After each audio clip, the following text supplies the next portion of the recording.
I'm still on my old internet. I've had the new internet modem up there for a week now. I've just been so goddamn busy. I haven't installed it.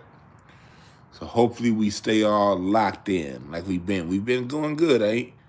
We ain't got kicked out while I'm in the garage in a while, but we'll see. Hopefully I have my new internet up in the next couple of days. I've just been so damn busy. But what's up, everybody? Cooning did not save this, never. Before we get started, we had a dope show earlier today. We had a great show earlier today on André 3000 and why he's not appreciated. Tonight, we're going to follow it up a little bit because I had to take that show down. I had 47 goddamn songs. I didn't realize I played 47 songs. Shit. I had 47 demonetization things. I was like, damn, I played that much music? I only played clips. So I took that down as soon as I was done and put it up over on Patreon. That way you can get the full effect. Make sure this coming Sunday, Reparations and Relaxation is coming up this Sunday with Danae Wright, Kamilah Moore. Make sure you click on that link in the description right now. Be a part of next Sunday's Reparations and Relaxation. Where we can talk about reparations, but still relax your motherfucking mind. You dig?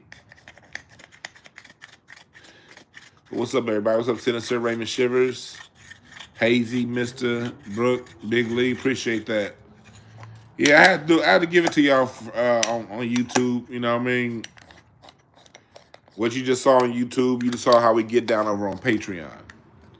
So if you're not part of the Patreon, if you missed today's show earlier, I personally think, or one of my shows, the show I did earlier today, was one of my best ever.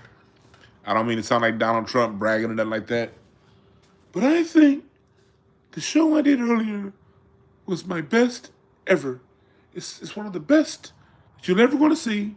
You're not going to see any other podcasters do anything close to what I did today. I'm just playing. Get my Donald Trump on. But Rocky upstairs chilling. And so what we did earlier was fun. You know, we got to break down, you know, the evolution of Outkast, André 3000.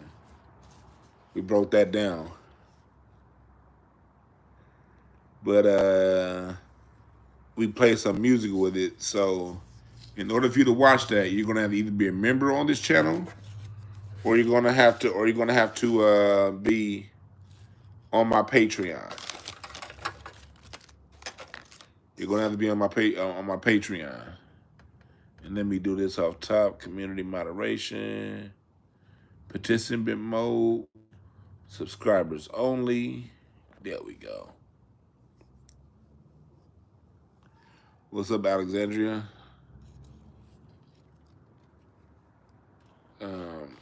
So yeah, you're gonna have to join the Patreon to see the show I did earlier. I think it was one of my best ever.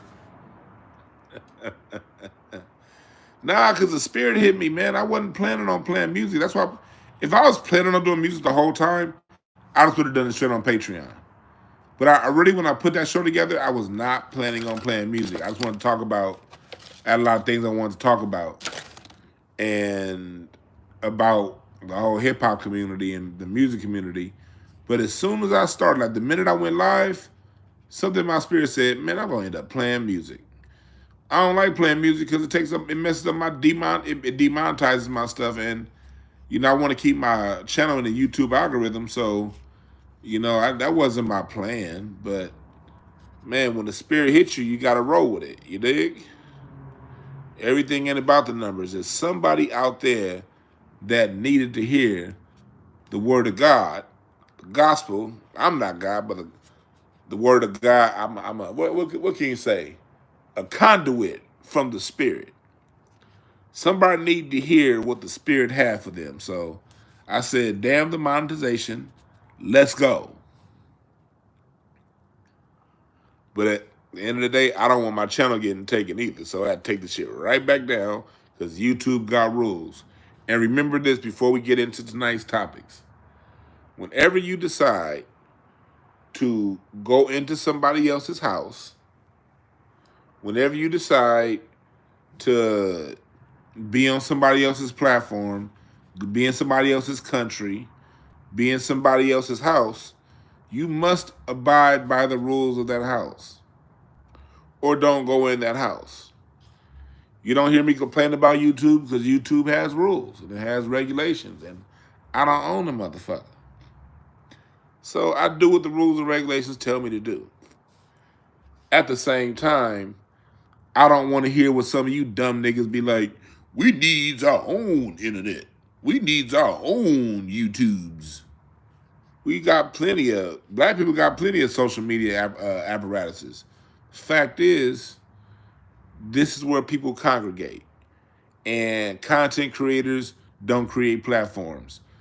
Engineers and and tech guys do that. So if you think we need our own platform, you do it. You go get the funding.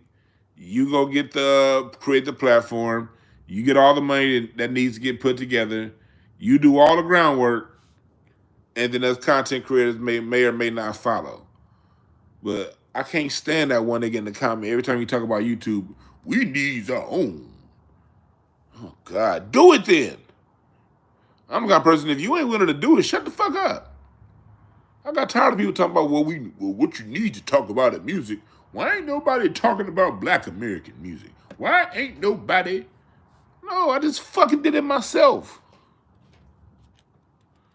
So that's another thing I don't want to hear. We need, well, nigga, if you ain't doing it right now, shut the fuck up. We all know what we need. We all do. I promise you, we all know what we need. I promise you, we all know what we need. But if you ain't the one that's putting the money up, if you ain't the one doing the tech, if you ain't the one leading the charge of what we need, shut the fuck up.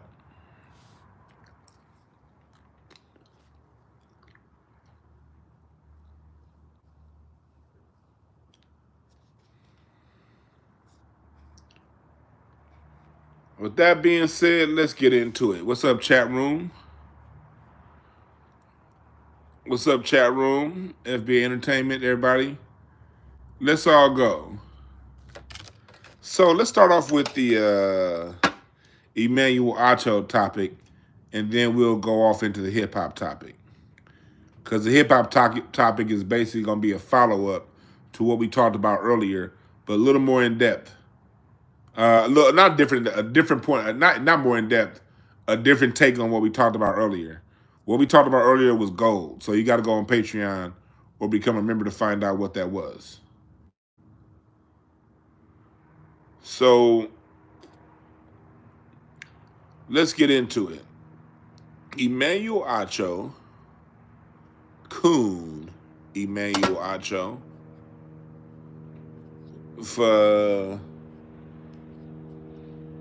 he's a guy that I've talked about on this channel before. If you don't know who he is, don't trip. He's a dickhead. You don't need to know who he is. So I'll give you a brief synopsis.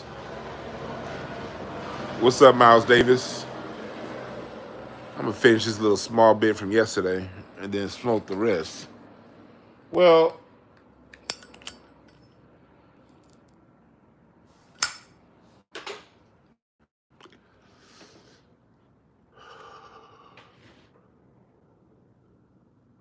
Emanuel Acho was a former football player. He played back when I watched football. I don't really watch football like that no more.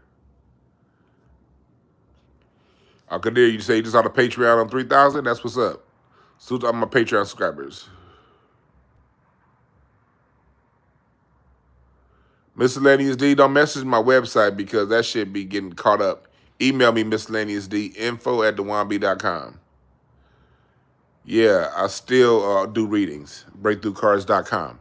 But email me info@dwanb.com and I got you, miscellaneous D. All right? So Emanuel Acho is a former football player, Nigerian, and I say Nigerian because he says it all the time when he's talking about his culture and the heritage. That's something that he puts out in front when he's talking about what makes him great. He says this is what Emanuel Acho puts out, not me. Okay, and he uses generally he's a sports caster, and I don't really watch his show. Well, by the time he got on TV was when I was done with watching sports TV. I pulled away from ESPN, Fox Sports, that kind of stuff, circa 2011-12. Before then, I was addicted to that kind of programming. So by the time he got on TV, retired from football and got on TV, I was out. But I would still watch some of the stuff. I would still watch the clips. Now, the clips, you cannot avoid watching clips of certain things. And Acho was a Nigerian tether. Not calling all Nigerians tethers, but he most definitely is one. He was a Nigerian tether that would go onto the sports broadcasting shows on ESPN and use whatever angle he could to disrespect black players and by extension black society. Very apologetic towards Tom Brady, very apologetic towards what's his name, the owner of the Cowboys, when that picture of him came up during school segregation, Jerry Jones.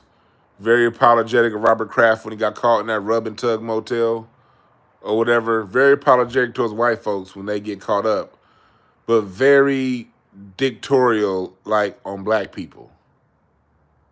He was always cooning it. You're right. He snaked Marcellus Wiley out of a show. What's up, Miss Porsche? Which I don't feel too bad for Marcellus Wiley because Marcellus Wiley is the kind of person that puts up all kind of Compton this, Compton that, but he's just as much of a coon. That was coon on coon crime. That Marcellus Wiley was cooning it up, saw a fellow coon in Emanuel Acho, and brought Emanuel Acho around. And Emanuel Acho cooned Marcellus Wiley and took his job. And I ain't got no issues with Marcellus Wiley, but Marcellus Wiley be cooning it up like a motherfucker. Let's just tell the truth. The way he be going at Ryan Clark. I mean, when it comes to some of these NFL guys, I mean, I gotta watch what I say. I gotta watch what I say when it comes to that. I'm not gonna go all the way in because I understand the social engineering that goes into the minds of these guys. And on top of that, I have a lot of young NFL prospects that are in my care as far as working on some things.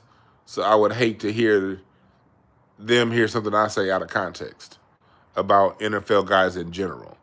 So because I work with youth that a fair amount of them probably going to make it to the NFL, I'm not going to go all the way in because part of the reason why I work with these youth is because I understand one reason why my company got hired is I understand the social engineering that goes into their minds.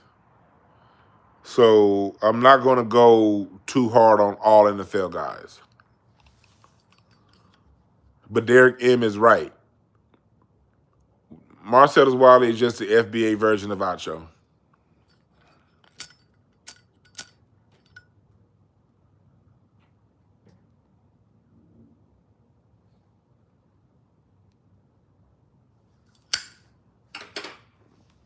Which is why y'all notice on this channel when we talk about certain things, I'm not always, in my chat room be on the lineage check oftentimes more heavy than I am. And I'm not mad at y'all for doing it. You know, we're safeguarding, so I get it. But I'm not as heavy on the lineage check as my chat room. But I never tell my chat room to stop being that way. I appreciate you guys. I'm the kind of person, a coon is a coon is a coon is a coon. Whether they were born here, descend from here, or whether they were born in Nigeria wherever else they were born. A coon is a coon. It must be treated that way. The fact is, it's Black American coons that taught these international coons how to coon in America. It's usually like what you saw Marcellus Wiley. He gave a coon a job. We always the ones that let these niggas in the door. You know, Cash Money Records, may as well call that shit Coon Money Records. They let Drake in the door. With the bullshit music that they was talking about over at Cash Money, that was just clown central. All Cash Money music is clown music for the most part. Just clown music. And those clowns brought in a major clown.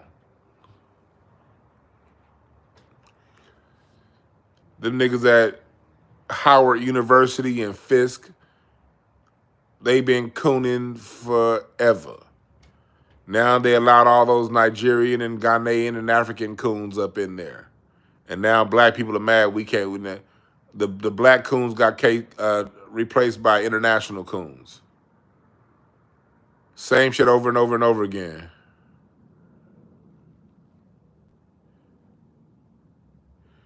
Oh, you say he's watching Tariq and shout me out? Yeah, salute to Tariq, man. Tariq is OG. Tariq is OG. I'm always going to have respect for Tariq Nasheed. Yeah, he let me a microphone check. I'm always going to be appreciative of that. Always going to appreciate that. Tariq ain't got to do nothing for me the rest of his life. The fact that he allowed me in that documentary was dope as hell. I ain't going to be on the Umar shit. Well, I was the best one, and it's me, it's me, it's me, it's me. Whatever, nigga. I ain't got time for that bullshit. We got business to handle as a people. But Tariq is on the non-FBA shit heavy, way heavier than I ever will be. But that's his role. That's what he does. He the one that opened up a lot of our eyes to this shit. So people get mad at me. I don't think like Tariq Nasheed when it comes to the way he hunt down. I'm not as extreme as he is on that. But I respect it. I respect it.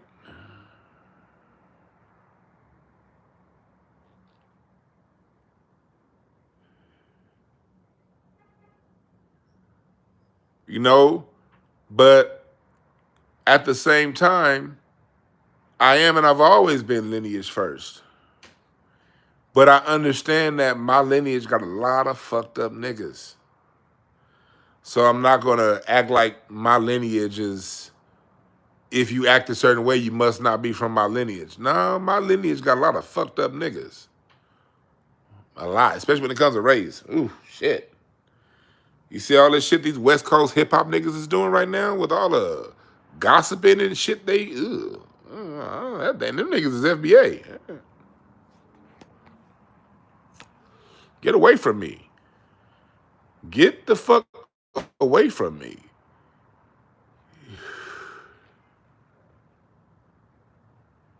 So, but we all have our own lane, and I respect everybody's lane. But the lane I don't respect is the coons lane, because they're the major issue between us and complete freedom. And that's why Andrew come up goofballs everywhere in every culture. And it's these goofy ass niggas that every time we about to move forward somewhere, some goofy ass nigga that gonna come, hey, give me some attention. Give me some attention. White people, give me some attention. Please give me some attention. Attention, attention, please. Give me, please. Ass niggas.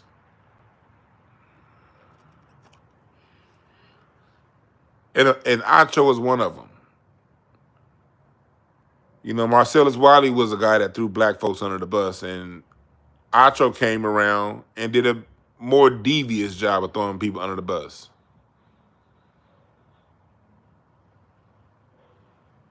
Just more devious with it. Well, out of all that preaching Acho did, he got caught up in a sex scandal with Joy Taylor. She got fired too. And she's another piece of work, Joy Taylor. She's another piece of work.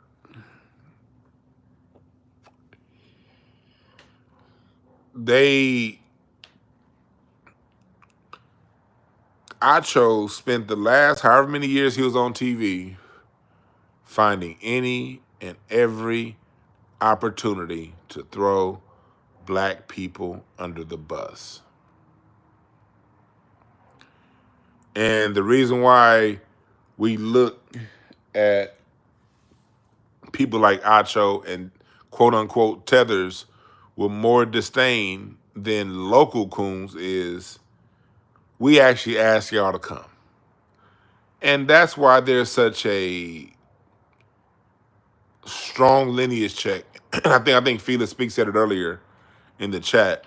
I think he said it earlier that every culture does a lineage check except for us. And he was right when he said that.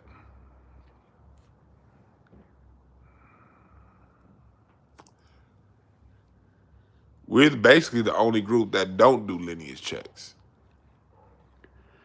And I like the fact that we are doing lineage checks now. When Tariq started first doing that, at first I was kind of like, I don't know. Well, I got them. I got it. I understood why, but it was still like I was on the same thing then, like, nigga, but we still got niggas like Larry Elder running around and what's his name in the Supreme Court. But as time went on, I understood exactly why. And I understood. That's why I said I don't ever in my chat room the people who are really, really on it, and keep being on it. You ain't gotta be like me. Be like yourself. We need people that are more extreme and radical. We need all. You need people who are diplomats, people who can work through diplomacy. You need people who could be like Booker T. Washington and work on the other side and be quiet and quietly bring resources back to us. And you need them niggas that are on it like, nah, fuck that shit. I ain't bending on nothing. We need y'all too. I can be very diplomatic. I can work with I can have my point of view and still, but my issue is when it comes to being diplomatic, I'll be forgetting how uncomfortable that makes people feel when I say the things that I say. I don't care that they're uncomfortable. Honestly, I don't give a fuck. But the Gemini in me somewhat does, but I'm not going to stop being me.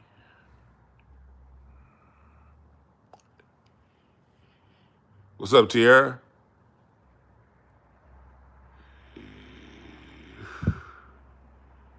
But I believe in coon checking. I do checks and balances too. Is you a coon or is you not a coon? That's what I care about. And I know also the same people who can coon. I know some cats that know how to coon all up in their face, but they come and talk to you, they gonna give you all the game. I don't mind them kind of dudes either.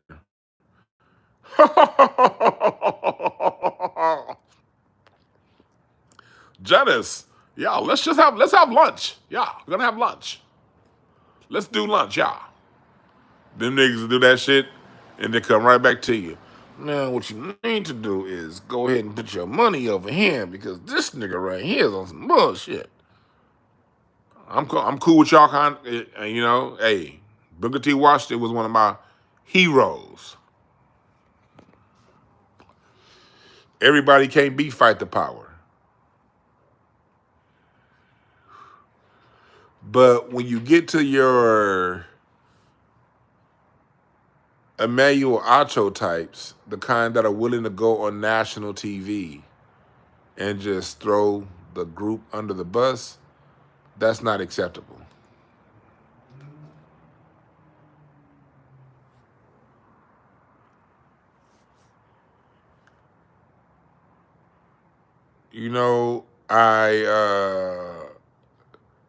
What's up, Big Hank? Appreciate the super chat.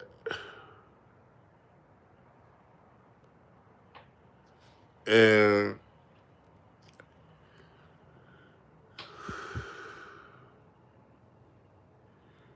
that's why I don't get into the FBA ADOS drama. I did for a little bit because only because the Yvette Carnell had blocked me years ago, and Tone Talk said some silly shit on my Twitter a few years ago, like during the pandemic. So outside of like those two, I don't. But as far as like me and you, the rest of us, us regulars, uh, if you ADOS, you have a mindset for your people. If you FBA, you have a mindset for your people. As long as you have a mindset for your people, I don't give a fuck about the rest of the shit.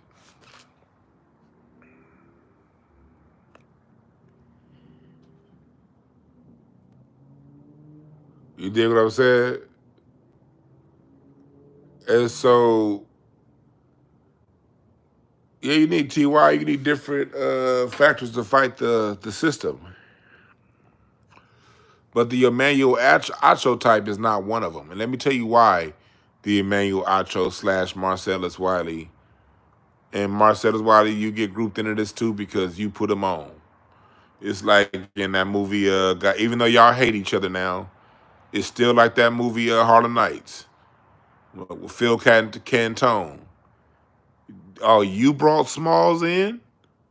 Who brought in Smalls to the organization? Put your finger on the piano. Is your hand broke? All right, cool. Now get it fixed and use your other hand to. I believe in that. You brought him in, nigga.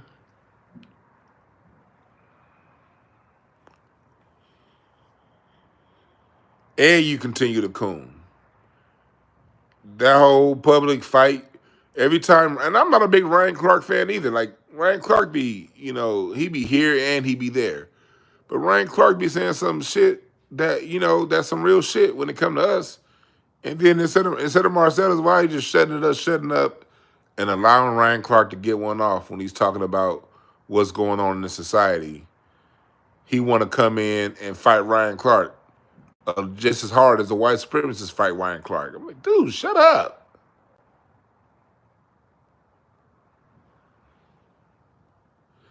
Yeah, that's right, Donnie Williams.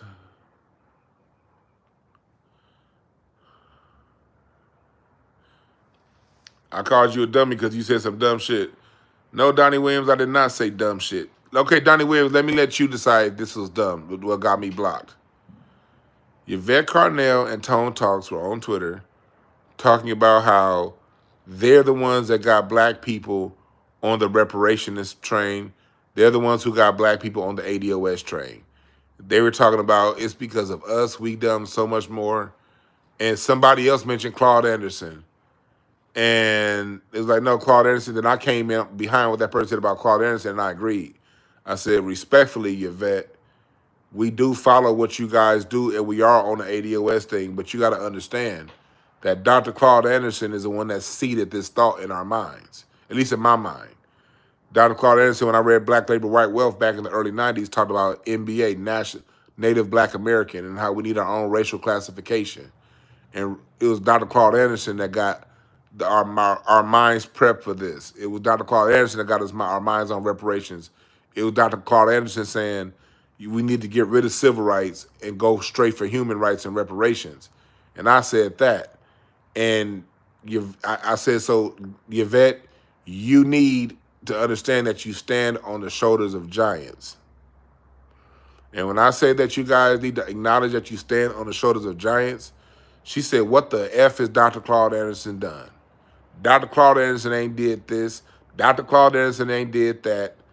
Basically, she said, fuck Dr. Claude Anderson. And then she blocked me. So you tell me if that was something dumb that I said. Donnie Williams.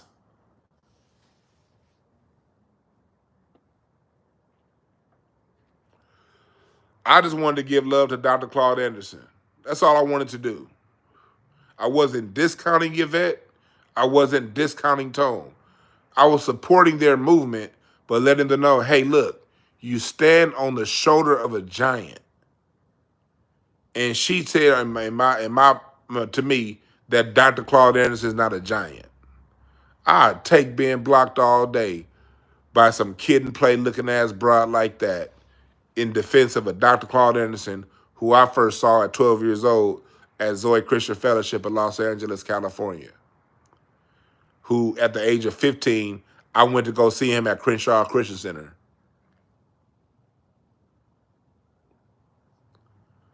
I'll take that block all day.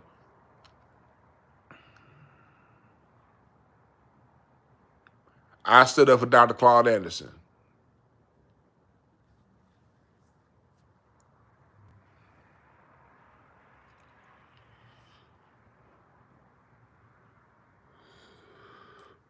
I have extreme reverence for Dr. Claude Anderson. And if ever that, whenever, because it happens to all of us, but whenever that unfortunate day comes that Dr. Claude Anderson transitions, I will cry.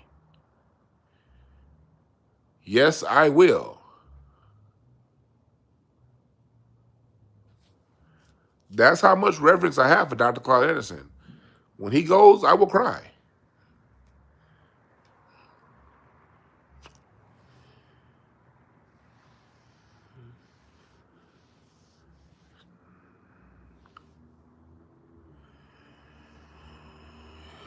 So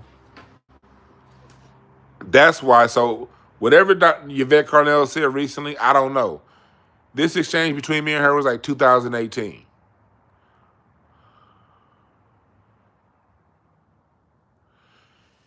Yeah, I knew about Anderson in the '90s, and that's why That's why for those of you who follow the channel, Felix Speaks, I mentioned my pastor, Pastor Bishop Frank Stewart, that died.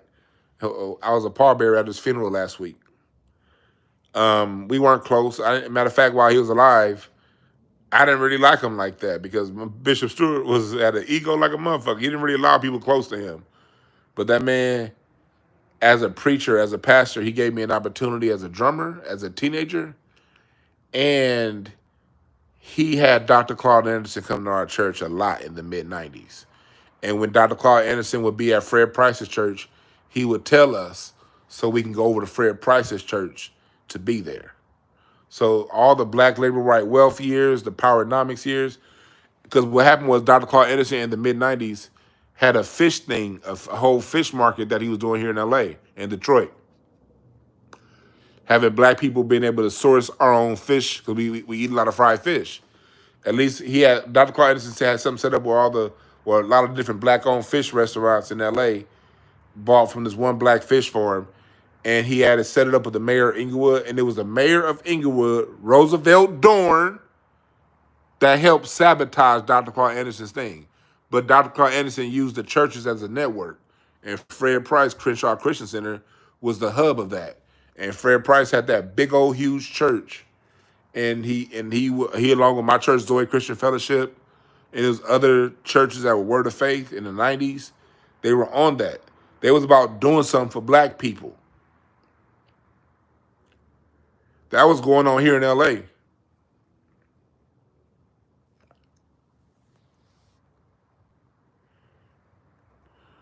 Thank you, DRMS Citizen. I'm not letting shit go till I say my whole motherfucking piece, nigga. You started it, I end it when I'm ready. Don't start shit with me then tell me to end it now. You start shit with me, I'm gonna go till I'm done. Yeah, that was the big church on a Crenshaw in Manchester, basically. Crenshaw Christian Center. And then right after, if y'all go and watch Dr. Claude Anderson on YouTube talk Powernomics, y'all, press number one if you've seen that video where he's in a church, he's in a place and it's like the carpet is blue and it's a blue stage. If you've all seen the video on Black Labor White Wealth. If you watch, that was filmed at Crenshaw Christian Center. Evidence, doom, doom, doom, doom. Evidence, doom, doom, doom, doom. Do you love evidence? Evidence, doom, doom, doom, doom. Evidence. That was filmed there. Did y'all know that? Did y'all know he filmed it, that video at Crenshaw Christian Center? The most famous Dr. Claude Anderson video on Black Labor White Wealth? Evidence, doom, doom, doom, doom. Yeah, honey, the original church was on Crenshaw and Hardy. That's the church I was at this past Friday for my Bishop, Pastor Stewart's funeral. They held the funeral at the original church on Hardy and Crenshaw because Frank Stewart helped start. He was there, not helped start, but he was there at the beginning of Crenshaw Christian Center. Him, Billy Ingram, um, Dr. Philip Godot in Sacramento.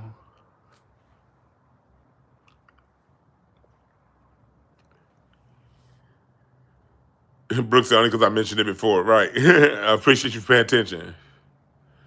But Fred Price, right after having Dr. Claude Anderson in the church, he did a series on the Christian church. And I did an old show on this. I might do another show on this because I've done it in the past. It was called Racism in the Church.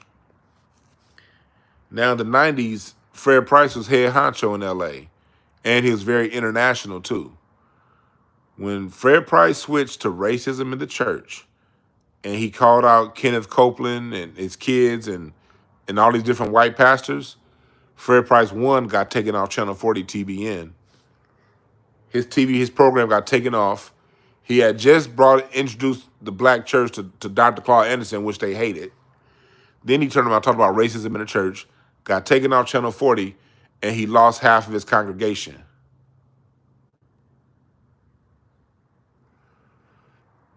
Niggas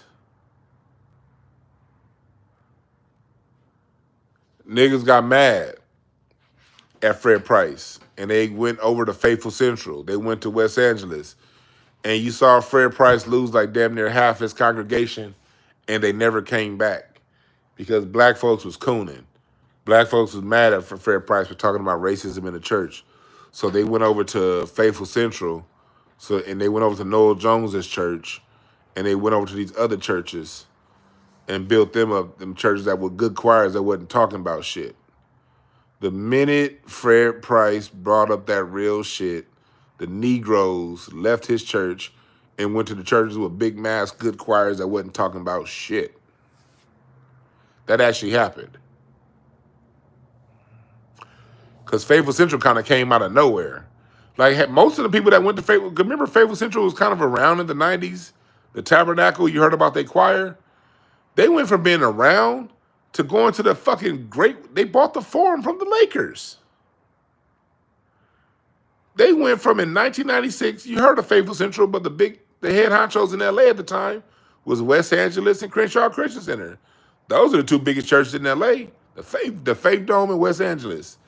And the Tabernacle was around, you heard about them, but they went from in 1996, you hearing about them, to the year 2001, they bought the Forum. All that happened after Fred Price started talking about racism in the church. Them niggas left Crenshaw Christian Center, and they left fast.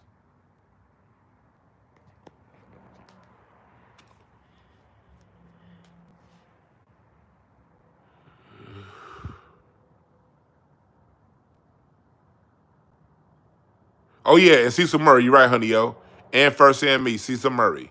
When Cecil Murray was there, but when Cecil Murray left, that church started to go to hell. That Roland Martin looking nigga took over after Cecil Murray. Are you with the Church of the Harvest, Bill Blast? Ha! See, my church, Zoe Christian Fellowship, I'm talking about Bishop Stewart, was right down the street from Church of the Harvest. Church of the Harvest is on Adams and La Brea. If you was going north on La Brea, made a left on Adams. If you're coming off the 10 freeway, make a right on Adams. And go down about a half a mile. It was a little blue and white church called Zoe Christian Fellowship. That was my church. It's since been knocked down. Now it's called Zoe Lofts. It's an apartment building now. But Zoe Christian Fellowship is still open, headed by Pastor Mark Scarborough. And Pastor Mark Scarborough is in my new documentary on Black American music out of the gospel. But Church of the Harvest used to be cracking. We used to drive past Church of the Harvest, that parking lot be all cars all up and down La Brea, 3-4 services a day.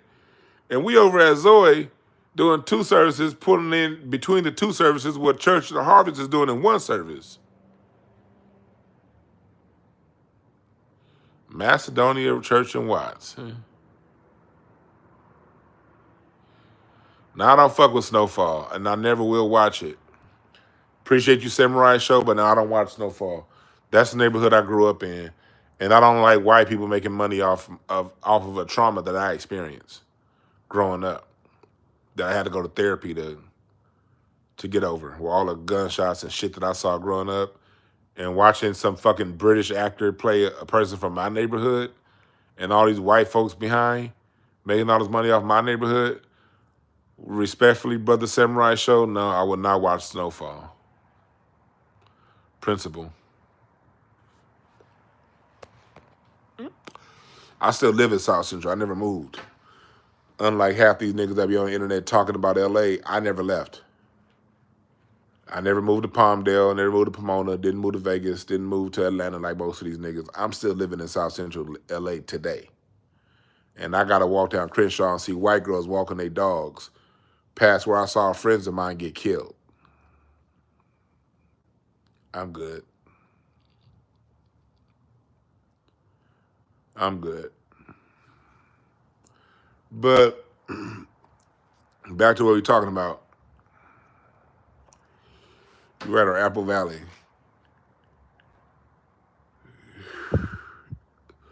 So back to what we're talking about when it comes to Acho.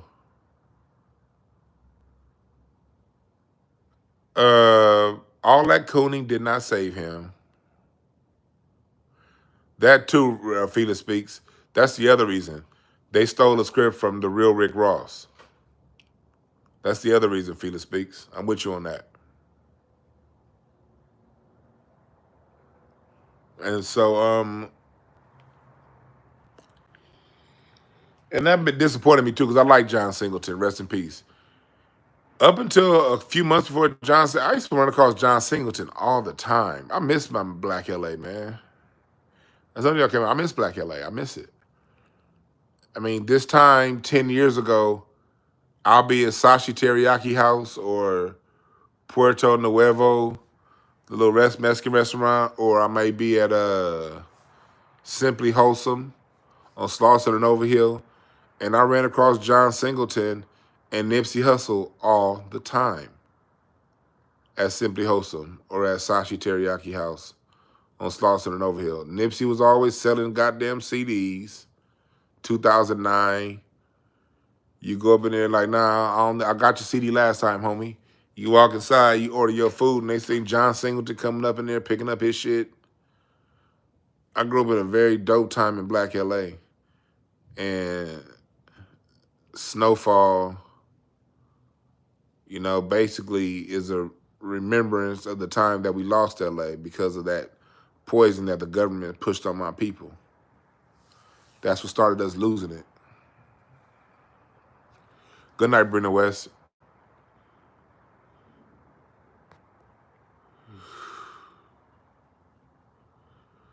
So, but when it comes to Acho, you know, back to Acho, we see right here, we see what it is. It's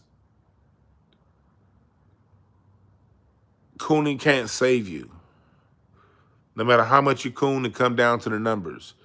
And make it very clear, the main reason, Acho said it in a tweet, the numbers, if Acho was pushing great numbers, even with this lawsuit, you know, because the lawsuit's been very quiet. And it's not like some kind of shit that, you know, some other shit. So Acho would have been fine if his numbers was good. He's out of here because his numbers wasn't shit.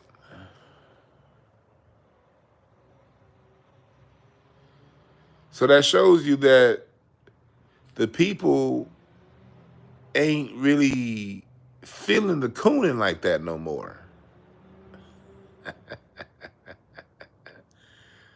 Cooning ain't getting ratings like it used to.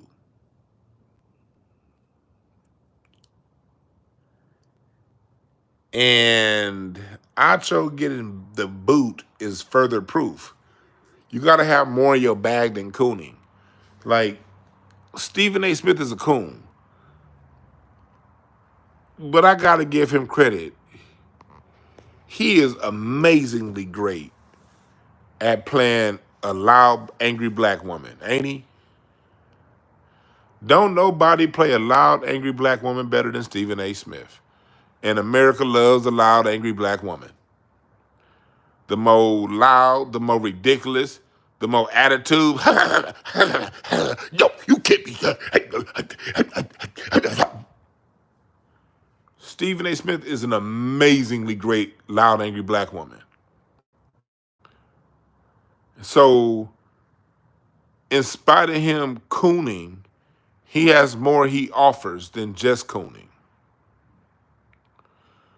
That's right, Big Hank. Cooning don't come with a 401k plan. That's your uncle said, right?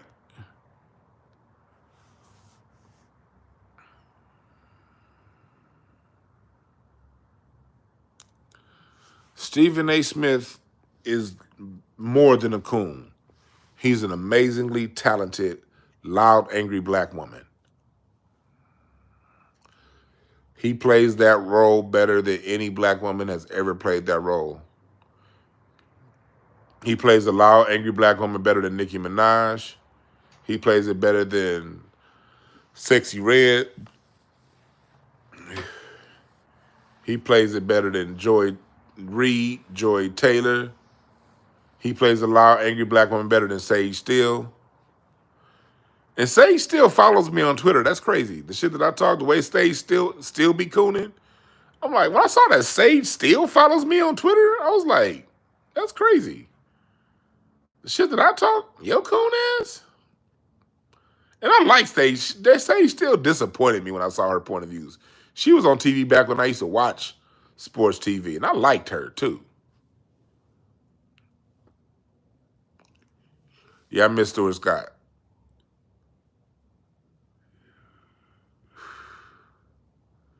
I met Stuart Scott, man, one time. I'll never forget. I'll never forget my one time I met Stuart Scott.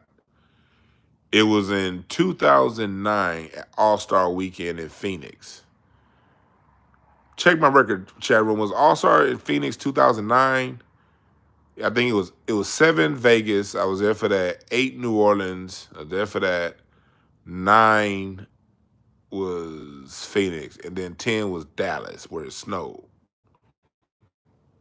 Okay, yeah, so 2009, at All-Star Weekend Phoenix.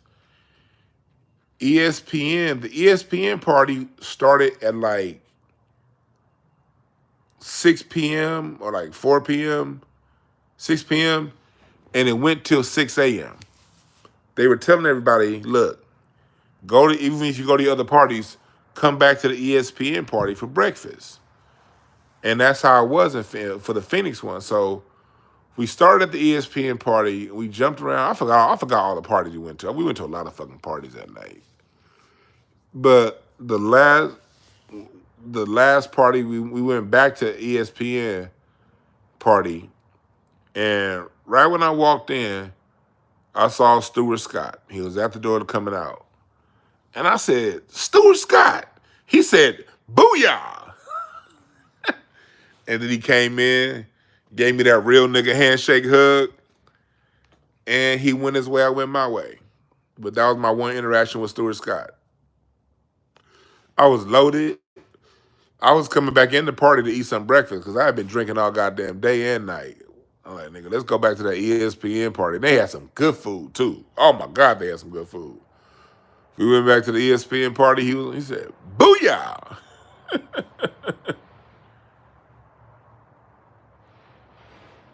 That's right, Jane Doe. Cooler than the other side of the pillow.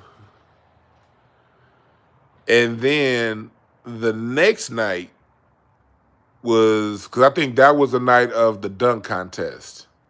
That's always the funnest party. The funnest night of All-Star Weekend is Saturday night. Friday and Saturday night. That Sunday night, after the All-Star game, that's when I was at the W Hotel when Suge Knight got knocked out by Akon's security guard. I heard Suge Knight talking on one of them YouTube channels saying that he didn't get knocked out. No, nigga, he did get knocked out. I was there. I was probably like 40 feet from it when it happened. I was with my boy Reggie. My boy, the same person I was talking about last night on my show, yesterday on my show, I said there's one homeboy that looked Nigerian. Person number one, if you remember me talking about that yesterday, that one homeboy I said that looks Nigerian. I was with him at that party, and we saw the Dikembe Mutombo. And we kept trying to get Reggie to take a picture with Mutombo. Because mind you, I've been calling my nigga Reggie Dikembe Mutombo since Mutombo was a rookie. We're like lifelong friends. So ever since Mutombo was a rookie with a flat top in Denver, I've been calling him Mutombo. So me and my boys, we've been silly. We keep trying to get these two like they were, and Reggie would not take a picture with Mutombo. And so what we kept trying to do was like every time Mutombo would come by, we was trying to angle ourselves to get a picture, to take a picture of Reggie and Mutombo, just so we could laugh. And right as we see Mutombo coming, Mutombo like, all right, we're going. Rest in peace to Kembe Mutombo. He coming down. We try to fuck around to get him in a shot with Reggie. And then I look over, I see all this commotion. Because before that, Suge Knight and Akon's people, they were ordering like all kinds of alcohol and shit, pissing contests. Who was gonna spend the most money on Ace of Spades? It was some shit like that. Who was gonna spend the most money on Ace of Spades? That champagne. And the shit got hot and heavy. We over here being silly. Then you know when black people fight, the energy is just like the whole energy. You just feel the energy. It's like whoa. So I just feel the energy shift. Whoa. People start running. I look back. I see this nigga Suge Knight just got stole on. I didn't see the punch land, but I saw the after effect.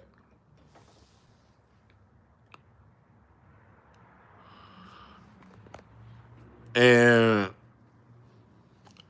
we took off because it started to get crazy. As we're going down the stairs, Scottsdale PD is coming up the stairs, and these niggas is in military attire. You could tell these motherfuckers was waiting on some shit to happen because it wasn't enough time to call the police. The police was already there.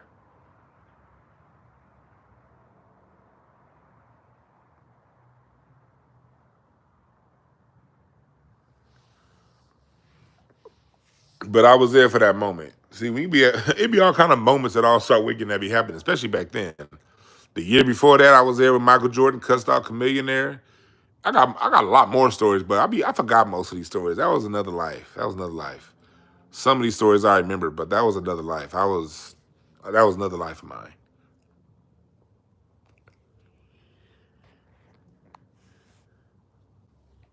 Uh, I had just left the club when he got knocked out that first time in L.A.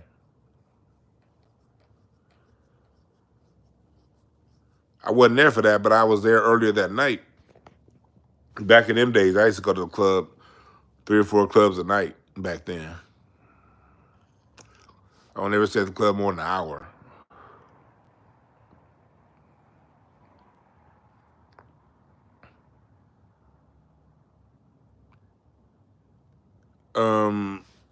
But back to what we were talking about with this whole situation.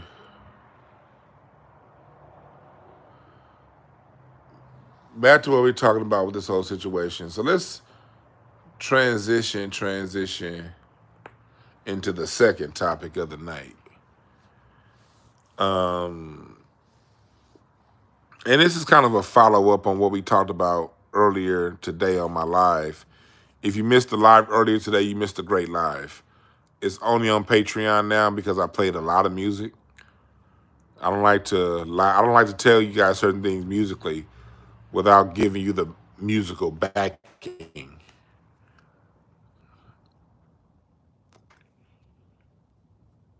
Yeah. FBA Journal that year at All-Star Weekend was like one of the last years. That was the year Kobe and Shaq won co-MVP. When Shaq was on the Phoenix Suns, Kobe and Shaq won co-MVP of the All-Star game that year. I was at that game. But yeah, go on Patreon and watch on Patreon or watch on my members. I played a lot of music, so I couldn't keep that up on YouTube.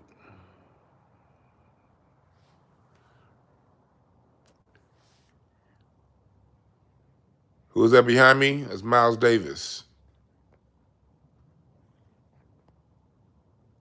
This who's behind me, Miles Davis. And if you watch The show I did earlier today, I drew the connection between Miles Davis and Andre 3000. Rocky upstairs chilling. But if you watch the show I did earlier, I drew the common bond between Ray Charles, Michael Jackson, Prince, Stevie Wonder, Miles Davis, and Andre 3000. On the surface level, people are like, that's ridiculous, because hip-hop heads, they just, for some reason, hip-hop heads be thinking hip-hop is just some different shit. No, it's not. It's still music. It's still music.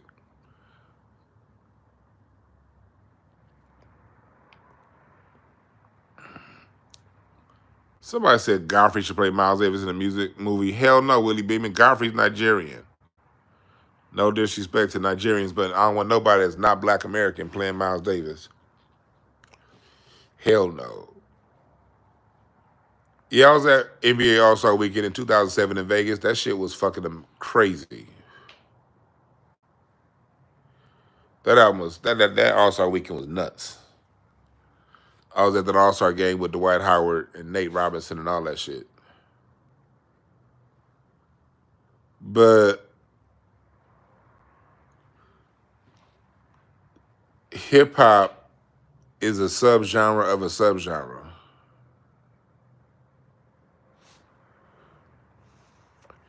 And I hold it to the same standard as all the genres of black music.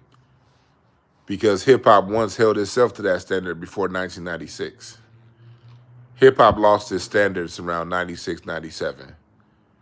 That's when hip-hop started to lower its standards. But before 96, 97, hip-hop was of the highest standard, just like the blues, jazz, R&B, funk, disco, and everything else. Just like disco pre-corporatization was of the highest standard.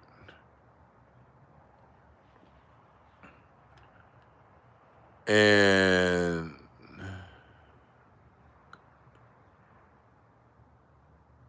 we got to understand that that's where our music once was. And for some reason, what I talked about earlier, just to give you a synopsis, was how too many people in hip-hop media, didn't appreciate Andre 3000's evolution within hip-hop.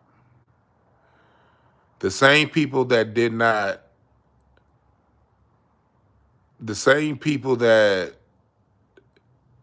appreciate Andre 3000's evolution within hip-hop are the same ones mad at him for creating a flute album. They're the ones who use flute album as some kind of a negative, derogatory. Do you guys understand? Part of the reason why 3000 left hip-hop was to get away from you narrow-minded motherfuckers.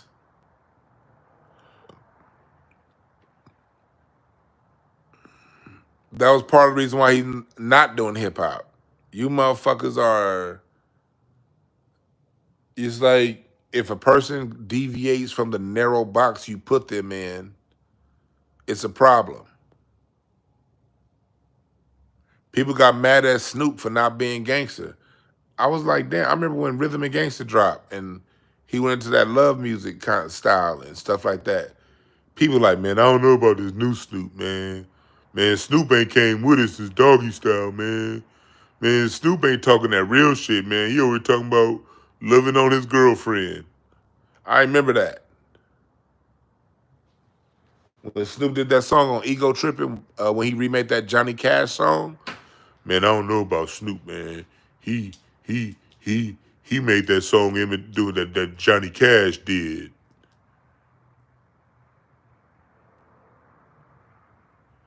They really got mad at Snoop when he became Snoop Lion and did that reggae album. And they got mad at Snoop for doing gospel albums. They're like, what's wrong with Snoop doing reggae albums? Reggae is a derivative of rhythm and blues. It's a derivative of black American music. Why not? if that's what your spirit is feeling. Yeah, get my money, buy my medicine, buy my medicine, buy my medicine. Get my money. I love that song by Snoop. I appreciated his courage to do that. Then 7 Days of Funk with Dame Funk. That was a great album. I love that. You're right, but they're not mad when Justin Bieber starts to rap.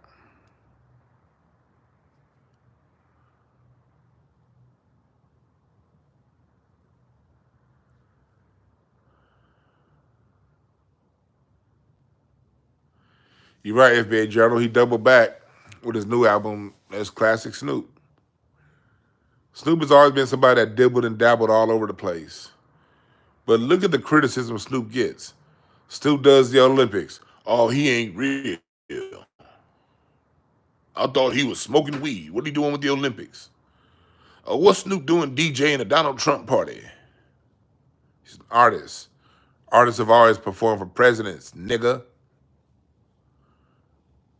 James Brown supported Nixon.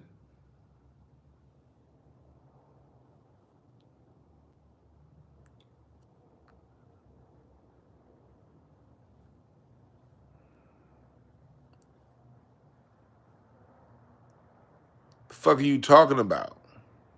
Somebody said, what if Bob Marley reinvented himself as an LA gangster rapper? He may have had he lived long enough. Who's to say he wouldn't have? When you listen to Snoop, that's a badass comparison. It's a horrible comparison because Snoop was talking about being a weed smoker, having a connection to Rastafari, which Rastafari has a connection to Africa.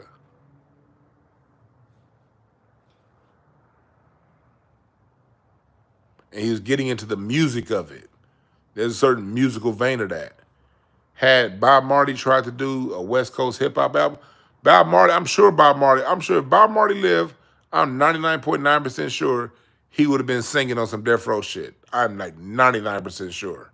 Bob Marley would have been singing some hooks on some Death Row albums in 96 and 92 had he lived long enough. I'm 99% sure he would have. So that off the top, Mootsy, whatever you're trying to say, Jonathan Priester, I'm sure he would have. Marty just didn't live long enough for these type of collaborations. Those collaborations didn't exist with hip hop at the time of Bob Marley's death. Snoop has shown a career of going back and getting the greats, like he did with the Dramatics, like he did with George Clinton, like he did with Roger Troutman. He's all like he did with Charlie Wilson. Snoop has always reached back to the greats. I'm sure he would have reached back to Bob Marley had Bob Marley lived long enough, and they would have did some music together. I'm sure. That's the beauty of music. You explore the boundaries of your creativity. Oh yeah, Bob Marley Tribe Called Quest collab, that would have been wild, Willie. You ain't lying. What was that one song from like 2000? What was that song? Whoa, whoa, a skilly wally dilly dilly dilly wally dilly wally dilly yo. The fuck make you not think that people wouldn't have been collabing with Bob Marley had Bob Marley not lived long enough?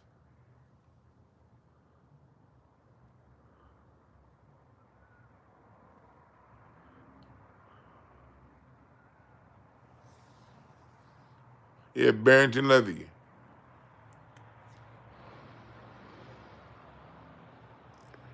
With the game. And that was a shine. Whoa! A skilly wally dilly wally dilly wally dilly wally dilly yo. Or whatever the fuck he was saying.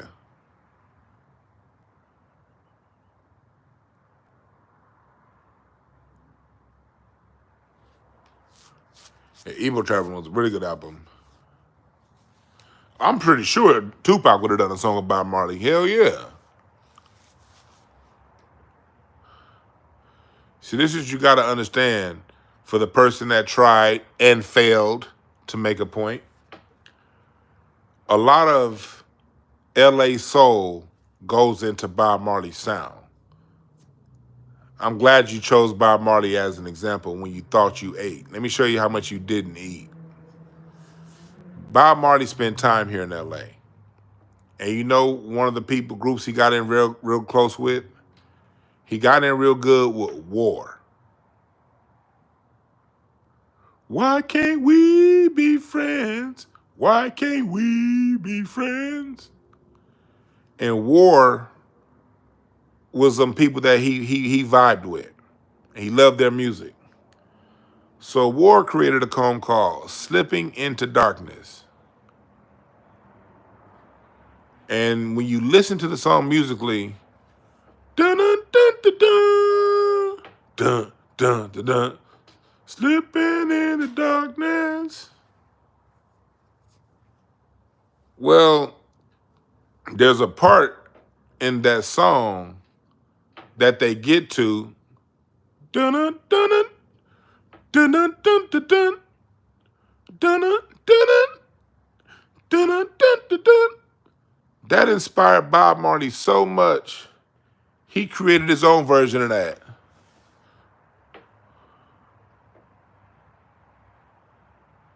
Dun dun dun. Stand up for your rights. Get up, stand up. Don't give up the fight. Get up, stand up. Stand up for your rights. He just put a Caribbean groove to War, slipping into darkness. And that's how one of the greatest Rasta Jamaican reggae songs ever was born. Out of LA soul and funk. So to show you how much homie thought he ate by making that comment, you just made my point of view stronger, young man. Thank you.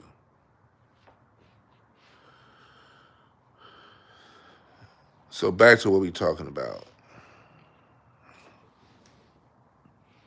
Every time somebody thought they ate, so easy. It's so easy. And you know why it's so easy? Because when you have a large music palette like I do, and you list everything, you understand the interconnectedness of it all. But the only way you understand the interconnectedness is if you understand its roots. But that's why I created the Black American Family Tree. If y'all just study my tree, like I'm not lying to you, like just study my Black American tree. I gave you the Easter eggs in the tree on how it all evolved. That wasn't no damn FBA circle jerk creating that tree. That tree's not a fucking Black American circle jerk. It's a reference for you to study further, to see where all these different sounds of the world that we listen to now come from. Study the tree.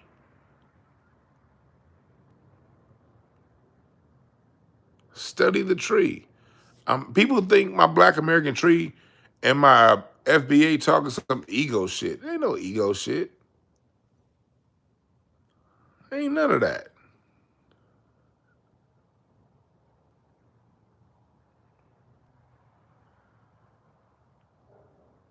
It's Easter eggs for those who want to know more. Because I can't teach it all. Ain't enough time in the day. But if people study that tree, they'll start to uncover information that I don't even know. If you study the tree, you're going to start to find information that I don't even know.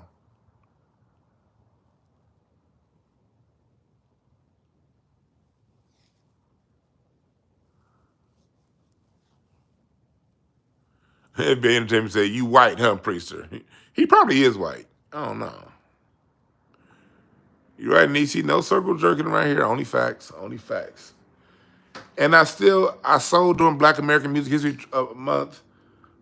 I still didn't sell 4 signed Black American Music Family trees. So to everybody that bought a signed version of my Black American Music Family tree, if you want one, I'm telling you right now, it's $300 for the signed version. I only wanted to sell a few. I have 4 more.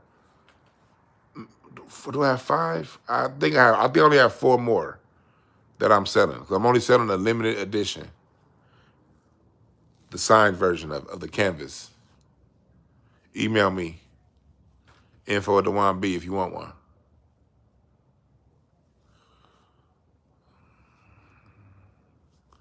Somebody said we don't say that in the hood. Well, nigga, I live in the hood and I just said it.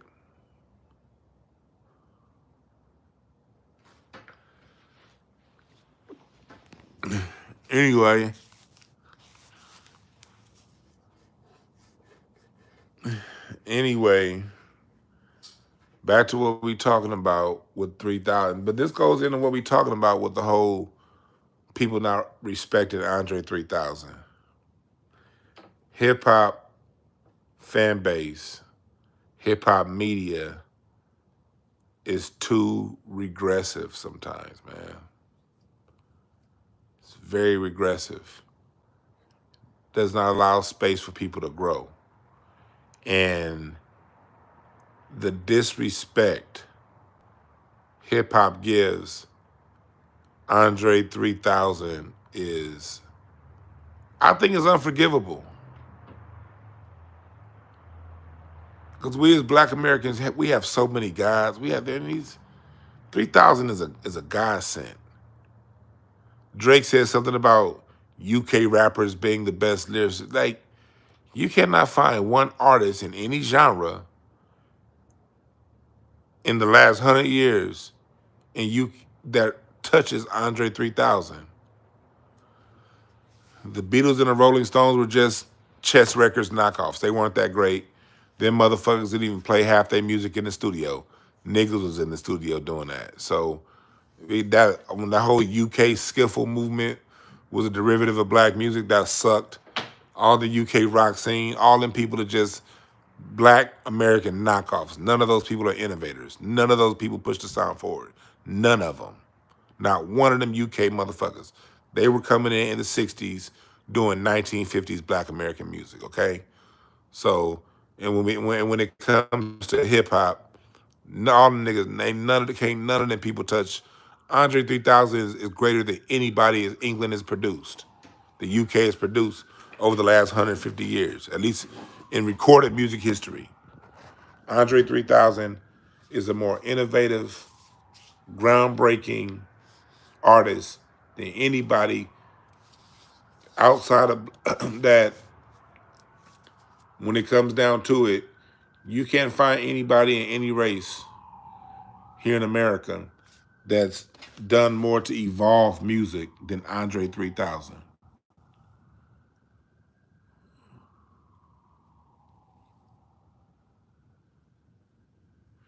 But what do hip hop's heads say?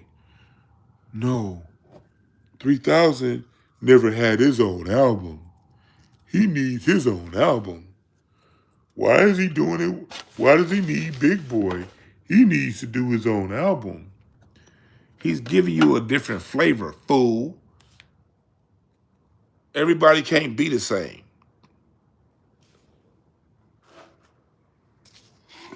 You ever think about that?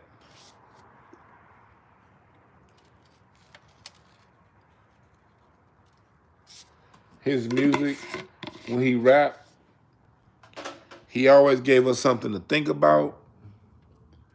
3000 never sold us out. 3000 never never played those I'm richer than you, I'm better than you games with black people.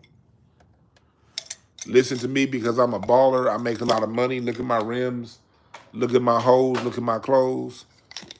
He never sold us any of that shit.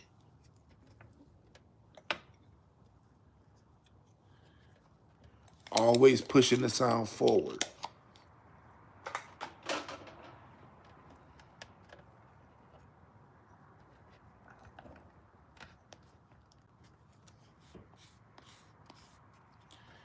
and y'all shit on him the whole time.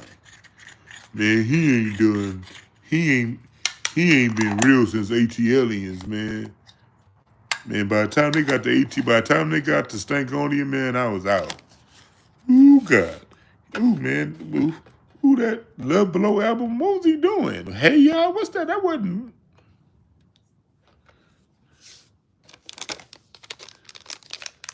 André 3000 rightfully ran away from you niggas.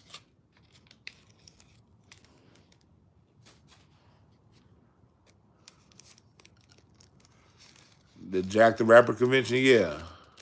I remember that. You niggas didn't appreciate 3000 when he was in hip hop.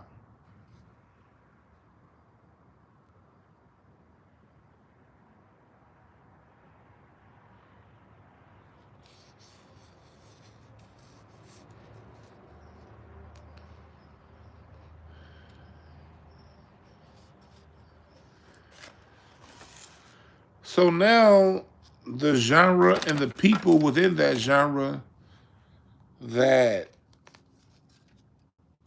didn't allow 3000 to grow when he was in hip hop, I'm going to say allow because he still grew. The people that were critical, let me reword that.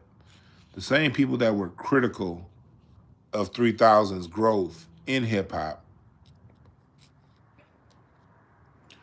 are the same people criticizing him for saying, you know what? I'm done with hip hop. I don't want to rap.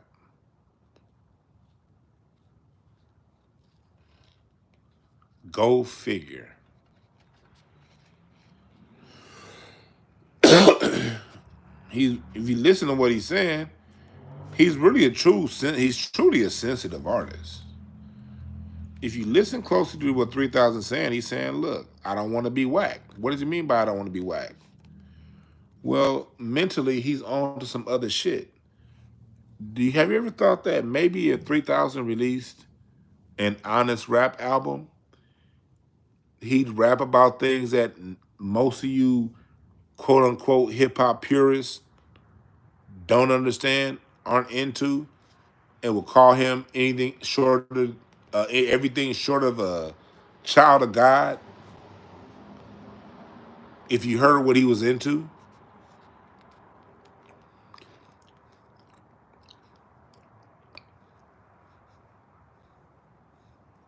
man, the last few years, 3000 been living right here in LA, over in Venice. And it'd be different if he was living in 90s Venice. Venice in the 90s and the 80s, you had the Shoreline Crips, you had the Nazis, and you had the Klan, and you had Mexican gangs, all in this small little beach city that was just as hood as the Crenshaw district. Venice is actually more hood than the Crenshaw district, certain parts, because you literally had the Nazis and the Klan and the Shoreline Crips all in the same little small tight area. The Venice from the movie White Men Can't Jump, that Venice. If he was in that Venice, it'd be a little bit different. But today's Venice has been gentrified now for about 10 to 15 years. And 3000 lives over in Venice in this very artsy tech world.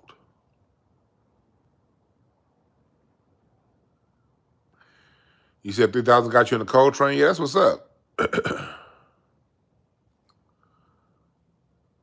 But Venice is, 3 Stacks is hanging out in Venice. He's showing up randomly to poetry readings here in LA. He's on some shit that most hip hop heads aren't into. Just flat out. When you see someone because I'll be here in LA and you'll be on IG and then one of your friends post a picture, hey, I met 3000. And you be like, yo, where was y'all at? Like, y'all was there?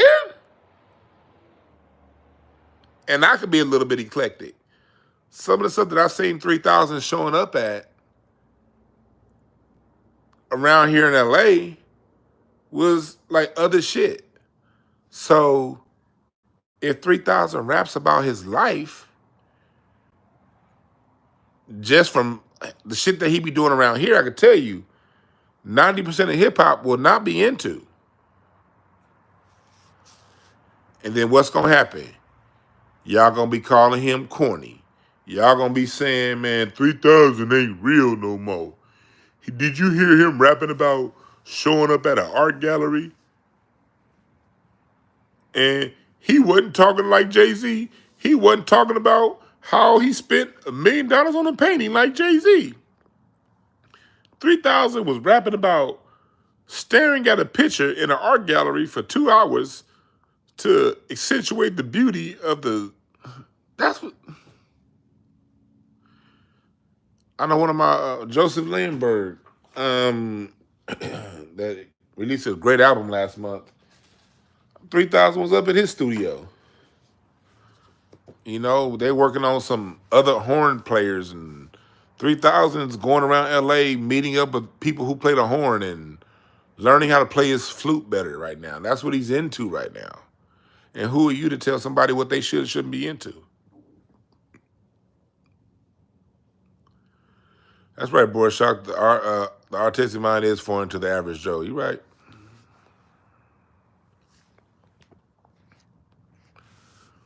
But you're seeing it.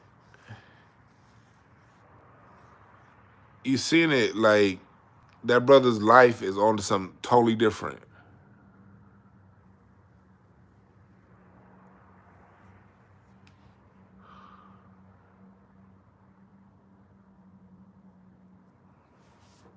What's up, Amir?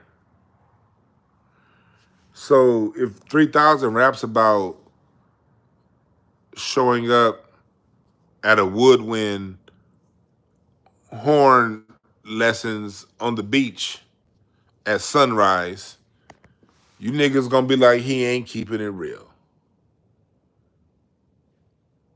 Brooks said, I've had enough.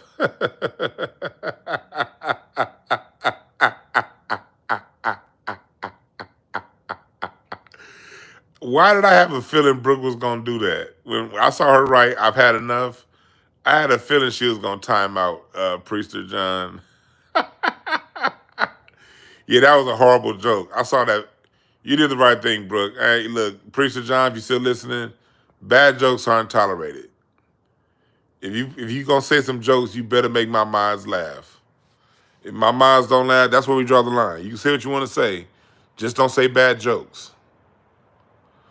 I support my mods when they time people out for bad jokes. Like, that's where we draw the line here.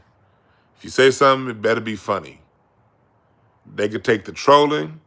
They can take the speaking out of turn. They can take the attention whoring. But one thing we cannot take is bad jokes. That's where we draw the line. I just saw Brooke right because I didn't see he was blocked until and she timed him out until after. I just saw her right. I can't take this anymore. I was like, oh shit.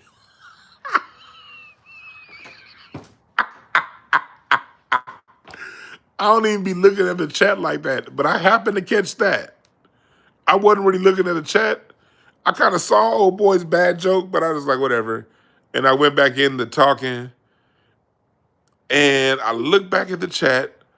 I saw Brooke write, I just can't take this anymore. And my first thought was, that nigga did say a bad joke.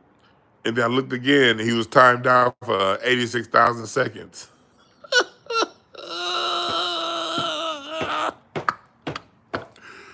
That was funny.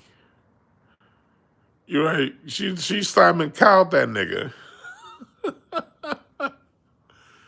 Hey, that's what John Preacher, that's something I instructed my minds to do. You can get a bad joke in. They may allow two. But by the time you get to that third bad joke, you out of here. Like,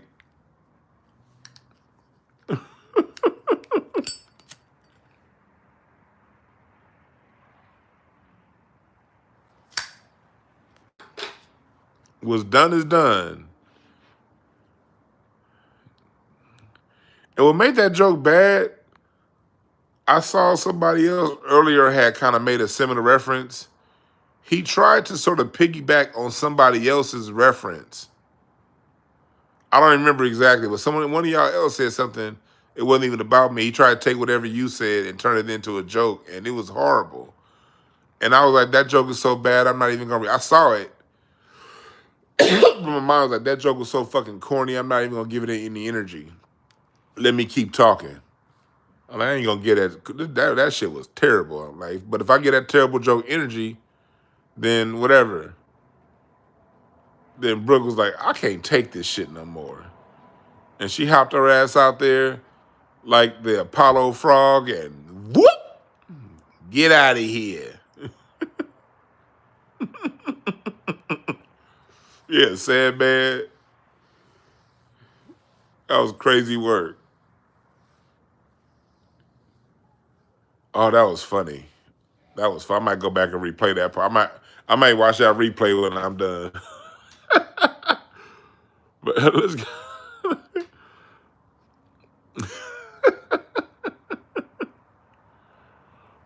Well,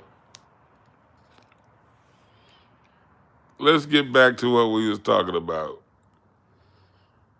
And everybody say what's up to Amir Laster, our drunk resident mod. That Amir's been a supporter since day one. Day two, I was scared to give him a mod wrench because that nigga get on here be loaded, talking all kind of wild shit. But he be on it though. Everybody say what's up to Amir also. Amir, don't mind Amir. He's a mod. He's our drunk. He's our drunk cousin that we all love. So when you see Amir, my mod, saying all that crazy shit, just understand that Amir is the drunk cousin that we all love. Sup, G Mars? I know some of y'all probably looking like Amir's not my real life blood cousin. No, he's not.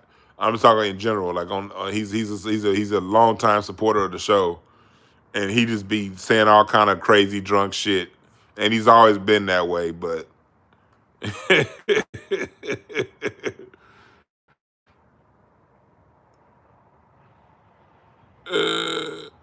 what's up, Sherelle Bryant? Good to know UFC. For a long time I stopped doing these late night shows, and I wasn't seeing certain people.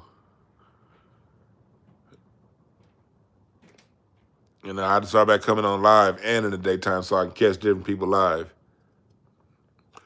My day one supporter is Tierra Dynamite. Y'all say what's up to her. Like when I say day one, I mean we was Facebook friends, and then I forgot how we became Facebook friends, but I think we knew some people in general. We'd see each other kind of just comment on Facebook years ago, and I wasn't really doing YouTube like that. I would do like one YouTube show, and they'd be like, I'm gonna start my show. I'm gonna do a YouTube show. Me and Larry would do 2 YouTube shows and then quit for like 2 goddamn years. From like 2010 to like 2018. And then I started at this small little radio station called that Kevin Nash from KGLH owns, Accelerated Radio. And I would have 3 people in the chat. It would be me, it would be Larry Goodwell, who will be my co-host, and oftentimes it would be just T Dynamite. And this we were streaming through Facebook. We was only streaming through Facebook. It'd be Tierra Dynamite and like one other person. And this was for like 2 years. And then in 2020, when I decided to come on to YouTube, Tierra, when I started doing Craig Facts, she's like, "Oh, you doing a new show? I'ma watch." She started watching Craig Facts because I was on that show. And she was like, "I'm down." And she was already watching 5150. Everybody watched 5150. And then when I came here to YouTube and I had 20 people in the chat, Tierra Dynamite was one of the 20. Hell, when I came on YouTube, it had 3 people in the chat. Tierra Dynamite was one of the 3.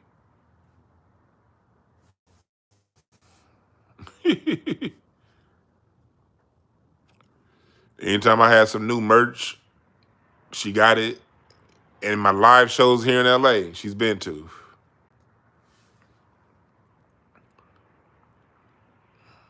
She dope as hell. Hey, but Tierra Dynamite, them live shows I be doing is fun than a motherfucker, ain't they? She came to the first concept show me and Larry did live together. Man, that show was funny than a motherfucker. When it come down to it, if y'all never been to one of my live shows, you tripping. Appreciate that, Tierra.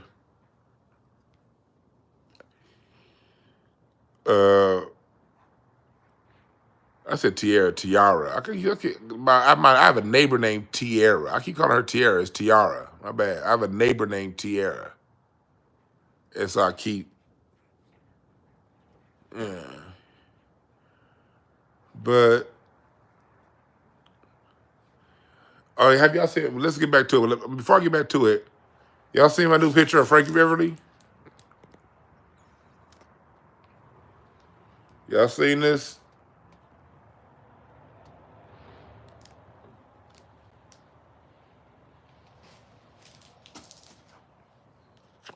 Got to get that framed. Salute to Muhammad for making that.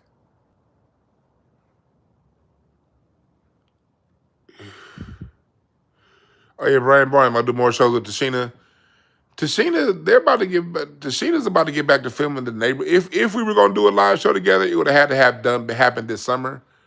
They're gonna get back to filming the neighborhood pretty soon. So I doubt I'll do any shows with Tashina in the near future, but I do have some more live shows coming up. I'm just trying to pick the right venue, and I'm waiting for my foundation. So everybody, I've finished my final paperwork for my foundation. So hopefully I get my final approval for my foundation in the next 30 to 60 days. When my foundation is all the way running up, that's when I'm doing my next live show here in LA. But you never know, teammate. I'm gonna get a live band. You never know You never know who's going to sing at my music show.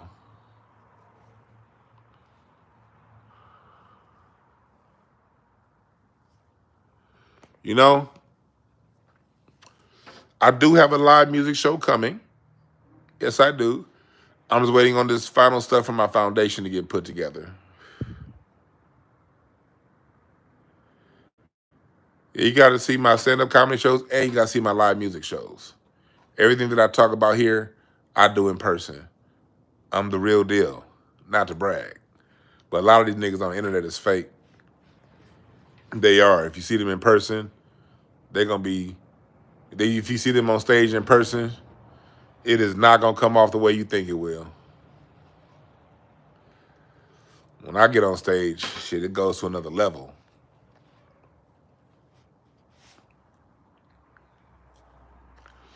But I have so much I've been doing in business, I haven't been able to get on stage like that. Although I was on stage last week. I don't really be announcing when I get on stage here locally, because if you follow me on IG, I put it in my story once or twice. But the reason why I don't really announce when I get on stage here locally is because most of the time I'm when I get on stage as a comedian now, I don't do comedy regularly. You know, like a comedian should. Like, you really should be on stage 4 or 5 days a week. I don't do that no more, and I'm not doing that anymore. So when I get on stage now, it's really just to explore my creativity. And I improv. I be off the top of my head. I'm in a creative space. And when you're in a creative space, it's not always. I still be it still be funny as fuck, but that's not my intention. Is to be creative, and so I don't really promote those shows as much, because that's just me being artsy and creative. I'm not really trying to get a bunch of people to come out. But when I do promote a show, you niggas better come, because that's what it's.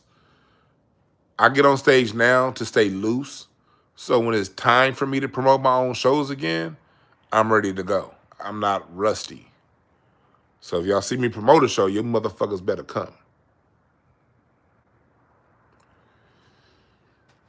But I'm very artsy too. That's probably why I can relate to 3000.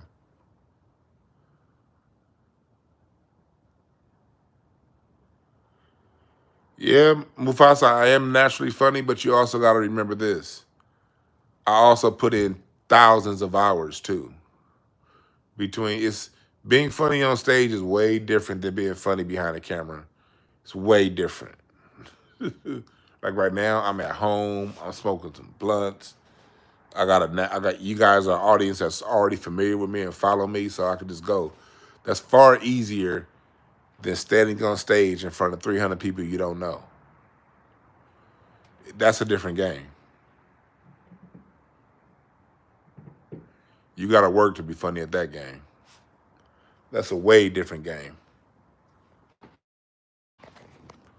But I respect and I appreciate your comment, Mufasa. I appreciate that. But I put in a lot of work too.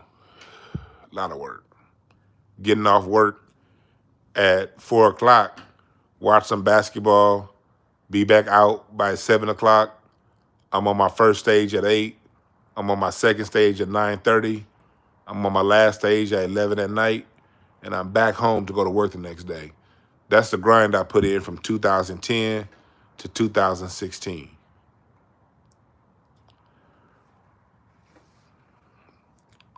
Get off work today at 2. All right, cool. I'm going to Marty's. I live in South Central. I got to go to Hollywood to this workout room, fight traffic. About an hour and 10 minutes to get to Hollywood because of traffic. Hollywood's usually only a 20-minute drive, but because of traffic, it's an hour and 10.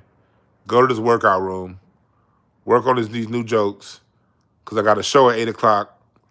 Or it's like, since I got an 8 o'clock show, I got to go to this workout room to work out my set before my show.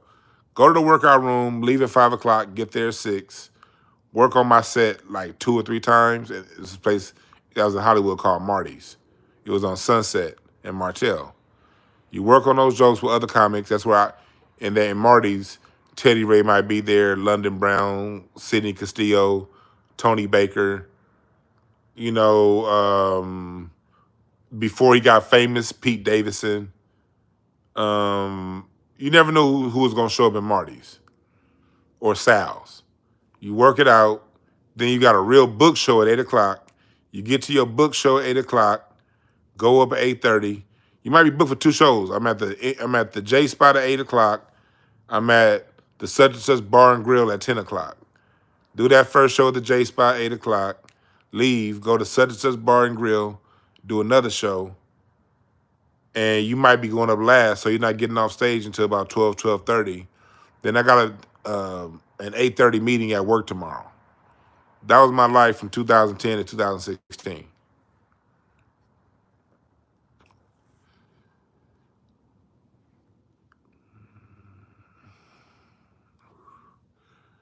And it was never to become a full-time stand-up. It was to learn the art of being able to make people laugh on demand in any situation.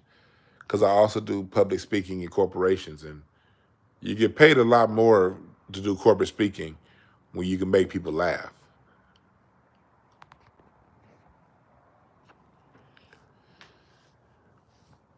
But back to what we talking about.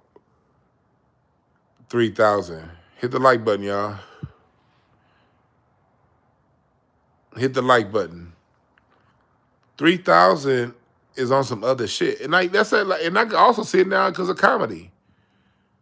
I grinded hard in comedy. I did what I did, but comedy doesn't ring my bell anymore. Playing the drums don't ring my bell anymore. It don't. For a long time, playing the drums was it. Like, I had to be on stage playing the drums. I played the drums in church. I was on drums playing in front of from the age of 14 to about 30, 31. I was on this. I was in front of somebody playing some drums at least once a week.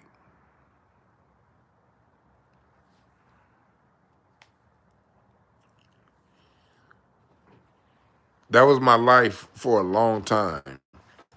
It excited me. It tickled me. It gave me chills every time I did it. I could not do it. I had to be on the drums.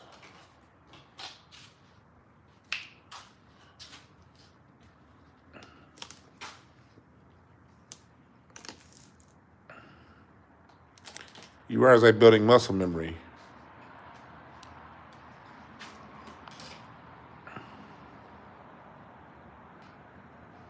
Y'all still hear me? Let me know if y'all still here. I'm having connection issues. We having connection issues. Yeah, I think we having connection issues. God damn it.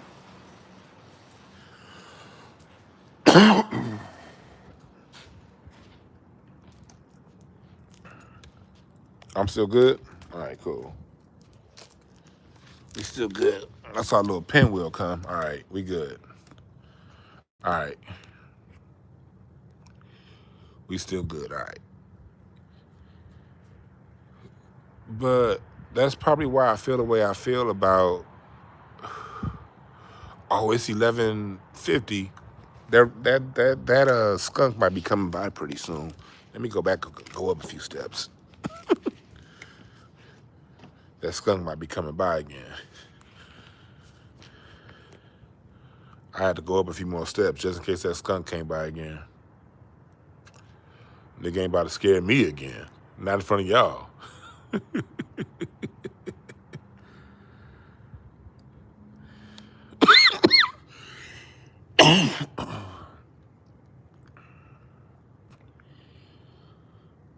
But he says skunk about to do a drive-by.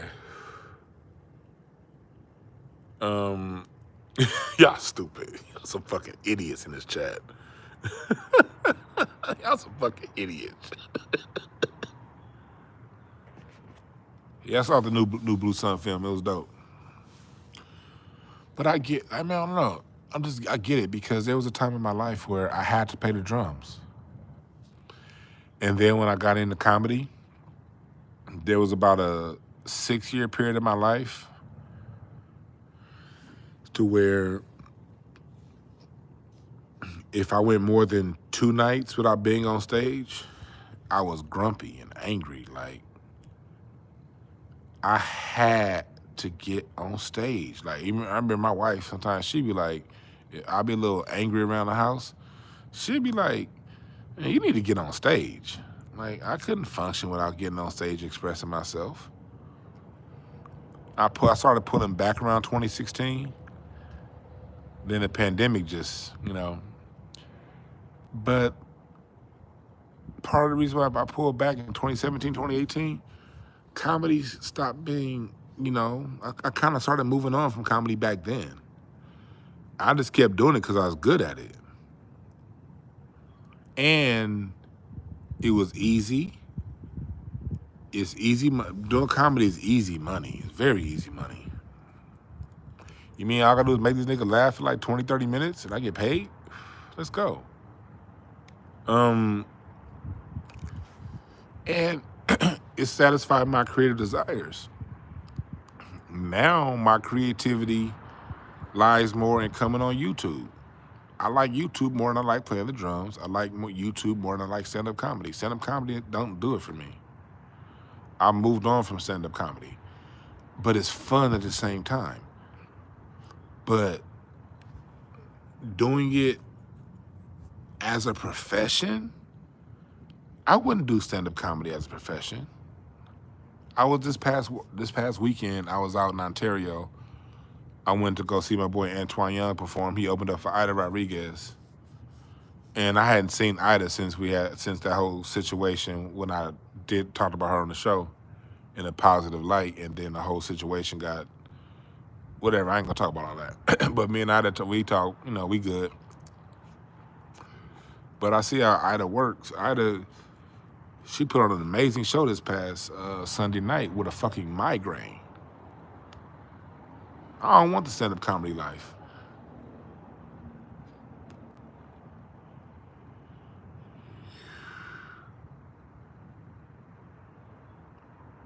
I don't want that life. And creativity, I'm on to something like right now, I still love music. That's why I write about music and talk about music so much. Like, for me, playing music was a time, and I needed that. They say it takes 10,000 hours to become great at something. I probably music's probably gotten 20,000 of my hours.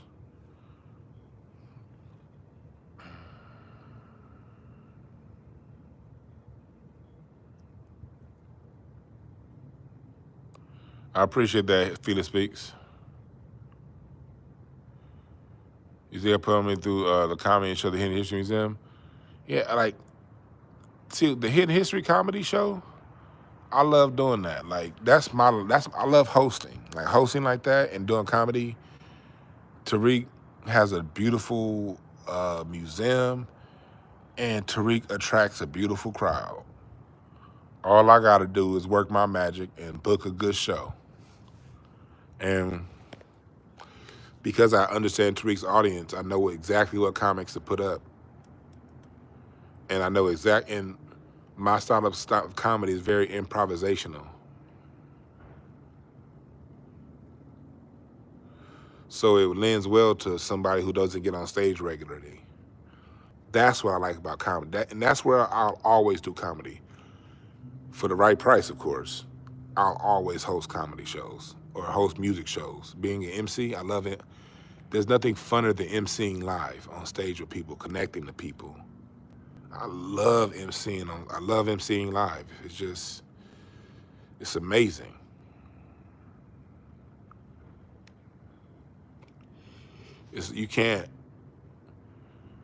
You really can't put in the words the feeling you get when you MC live, when you're on stage. And that's why, even though I don't do stand-up comedy the way I used to do it, it's mostly because of the business of stand-up. The business of stand-up is trash. You got these trash-ass bars that need you to be funny to entice people to stay in that bar long enough to buy 2 drinks. And that's my job. But somewhere along the way, these stand-up comedy clubs got into thinking that they're God. Fuck y'all. And I say that to anybody who books comedy shows, anybody who owns a club, you motherfuckers, not all y'all, but you know the ones I'm talking about. These niggas got into a place, they get artists like us who just want to be good. A stand-up comedian, the only thing he wants is to be good at what he does, or she does, but the only way you're going to get good is through repetition. And you got these bum-ass bookers, these bum-ass promoters, these bum-ass club owners who take that power and they abuse it. And they take these comedians who just want to be good at what they do and put them through all kind of hoops and loops and bullshit to satisfy your little small dick-ass ego, and it makes it not fun. That's another major reason why I said fuck stand-up comedy. Because fuck most people involved with it. They all can kiss my ass. My love for comedy is once my name is called, you nervous all day. Man, I be nervous as fuck before a show, man. I'm nervous like fuck. Having to smoke my blunts. I can't eat before a comedy show. Like,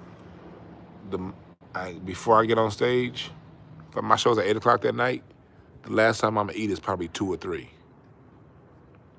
And you're nervous as fuck all day because you just wanted to be good. You're not nervous because you don't think you're good enough. You're nervous because I don't know I don't know who's gonna show up tonight. I don't know what kind of attitude these people are gonna have. I don't know anything. So I'm like, okay, if the crowd is, am I gonna go with these? Or if they this, do I go with that? You be going through in your mind your jokes. But last time I did that joke, it didn't land. Oh, should I do this joke? Then you be thinking like especially some of my jokes. I be thinking like, man, I don't know if I want to say that because I might offend people. This crowd might not take that. All this shit is going through your mind the day of a show. And then you get to the venue, you real calm. You look calm. Yeah, I'm good. Every day I'm good, man. What's up, y'all? Y'all good? Blah, blah. Yeah, everything good. Inside, you got butterflies like a motherfucker. Butterflies, butterflies, butterflies. And them butterflies are strong. And then your name is called. And then you get to the stage. And then when you first get the stage, you're still nervous, but it subsides a little bit. And you say, you get in, you start to get into what you do. Sometimes I make the mistake of rushing into my set. That's in my eye. Sometimes you make the mistake and you rush into your first joke too fast. But it's this balance between you got to get comfortable with the audience, and the audience got to get comfortable with you. So you don't want to rush. For my style, you don't want to rush into the first joke. You want to kind of ease into it, let it happen, slide into it.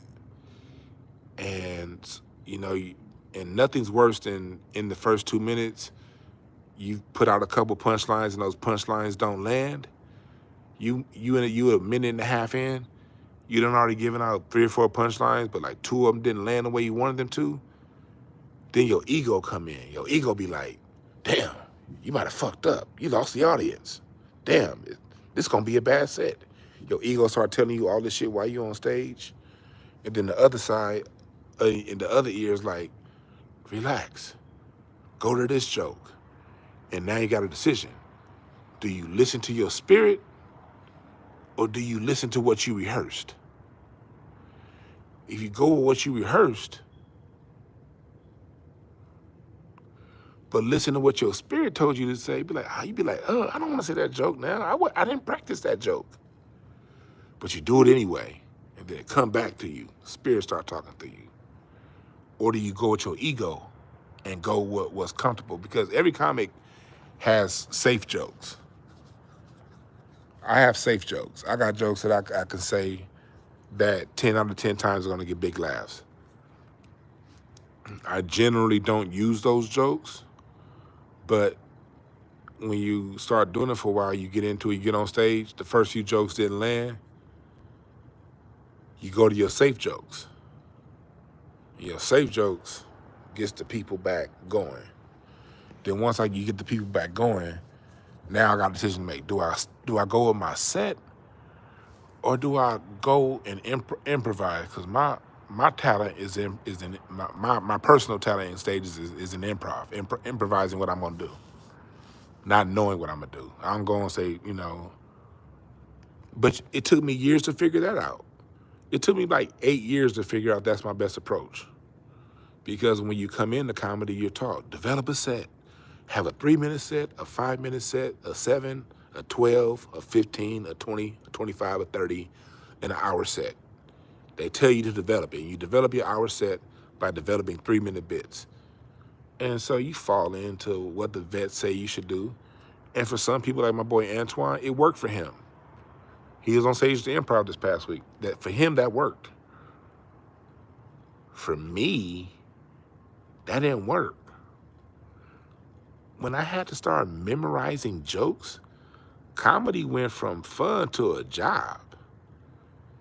And when comedy became a job, because I was listening to people saying, you gotta do it this way, and I would see people have success in that, but I had to figure out that's just not my style. But once I figured out that wasn't my style, do you guys know how fucking nerve-wracking it is to go on stage and not have any jokes prepared for the people? It took me years to get comfortable with that. I had to do it because that's where my heart was taking me. And that's not conventional wisdom. It took me years to get cool with that. It took me years to get cool with that. And it was plenty of nights I got on stage and did not have good sets. Because I was stuck between two worlds. But that's what it takes in stand-up comedy to get good. You got to go up plenty of nights. That shit just ain't hitting. You got to keep going and keep fighting, keep going, keep fighting.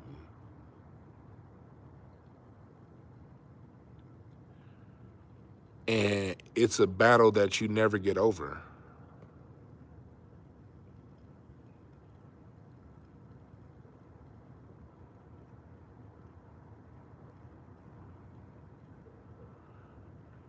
And it's a lot. It's a lot of work. So I'm going to take that back to what we talking about 3,000. When it comes to putting words together and doing things at a particular level, when you moved on,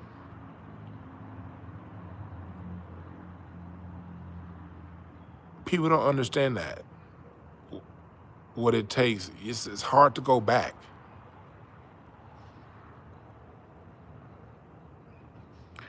And sometimes you will go back.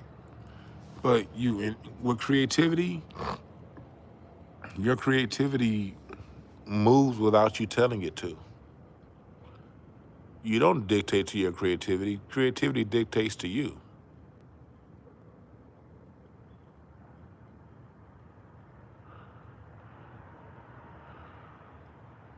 Do I need to say that again? You don't tell creativity what to do. Creativity tells you what to do.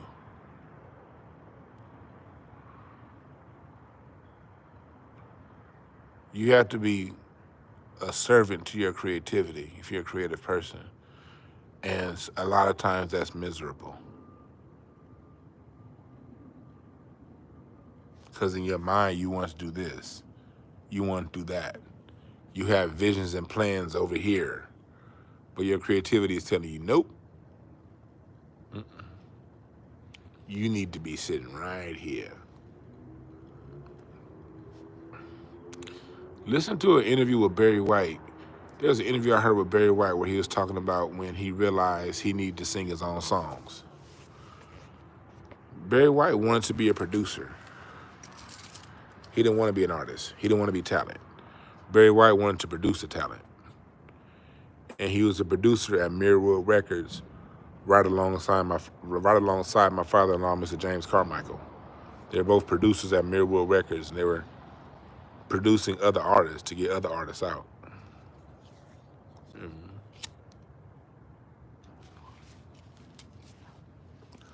Barry didn't want to sing. But the sound, according to interviews with Barry White, the sound that Barry heard in his music was his own voice. And then there's one interview in particular, I got to go and find it. If I find it, I'll put it up on this channel.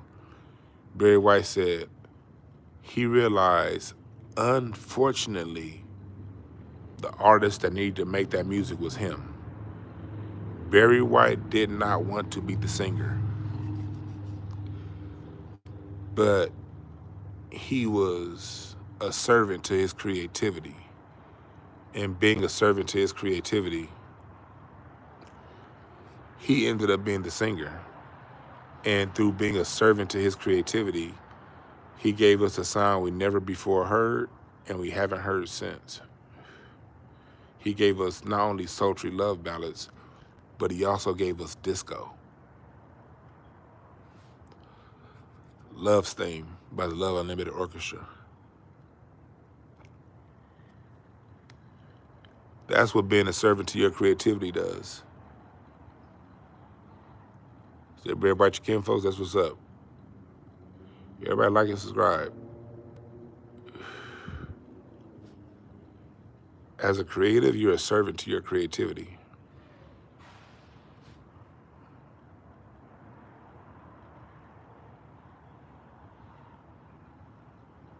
And you must honor her. Because if you don't honor your creativity, that creativity is going to move on to somebody else. You're just going to be a miserable artist. Michael Jackson used to, I saw an interview, I think it was one of the interviews he did with Oprah. But Michael Jackson in an interview talked about why he stays up so late. And why he stays up at 3 a.m., 4 a.m., why is he up? He said he's up at those times because that's when the creativity comes. Because if he's asleep, that creative idea might go to Prince.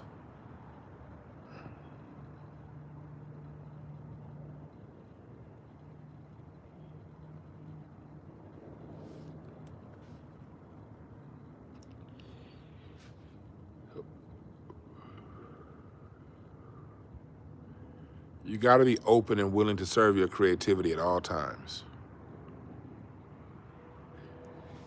And your creativity is going to put you in a position for your next move.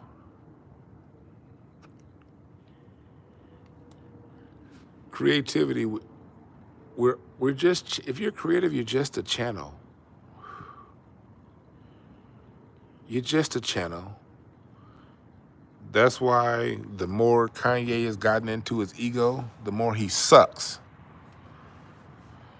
And he has to generate attention through antics because his music doesn't do it anymore. You got to be humble and willing to serve your creativity. When your ego gets in the way, the creativity leaves. The creativity wants an honest vehicle. Creativity is like water. It's going to find that it wants the path of least resistance. And if you're creative, it's your job to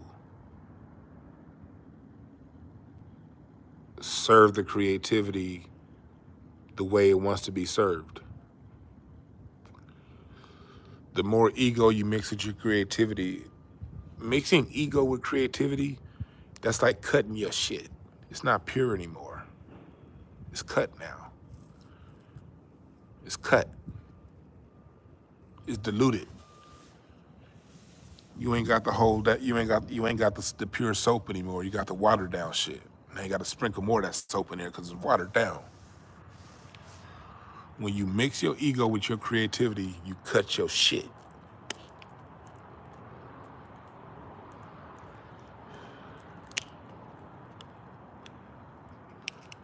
I don't believe cell phones cut creativity. Quincy Jones had a cell phone. People was having cell phones back in the 70s and the 80s before most people knew you could have a cell phone. And they was creating some dope ass music back in the 80s. I don't believe that at all. The niggas with the cell phones was creating the best music back in the 80s.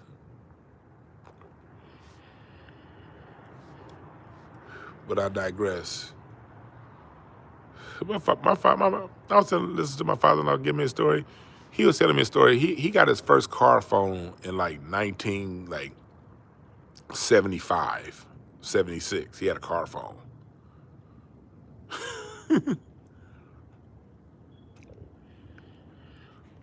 In his Lincoln.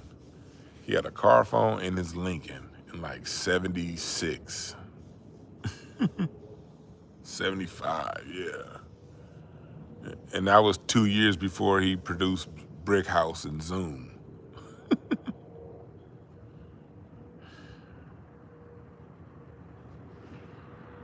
He produced that song Brick House years after he got his first cell phone, or mobile phone, I should say. I don't hear that. But respect, respect, respect, respect. You know what stops creativity? Ego. What stops creativity? Listening to people over listening to your own voice. You know what stops creativity? Fear. Fear is the biggest stopper of creativity. It's fear.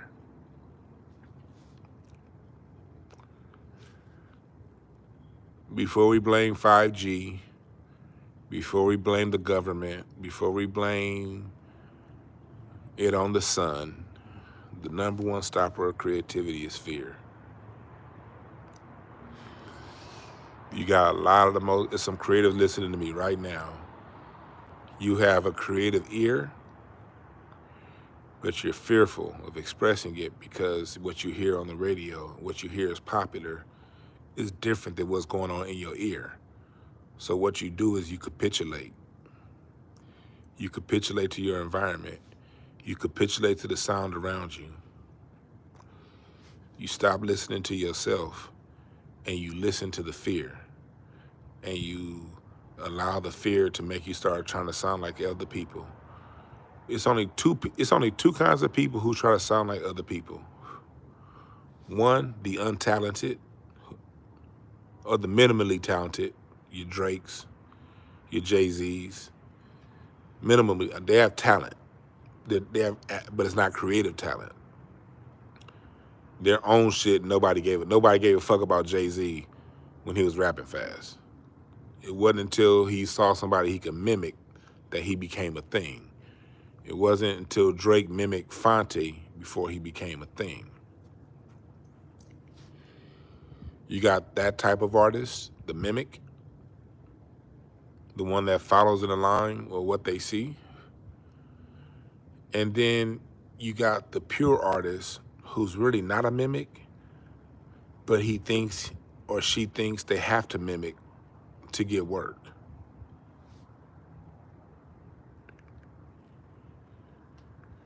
And that's the one that ends up miserable.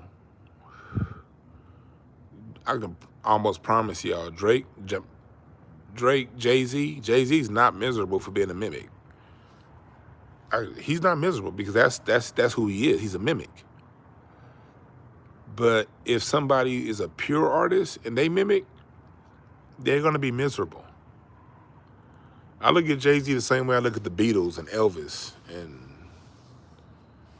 the Rolling Stones. They made all the money mimicking.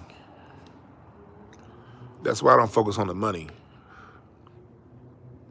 I don't focus on the sales.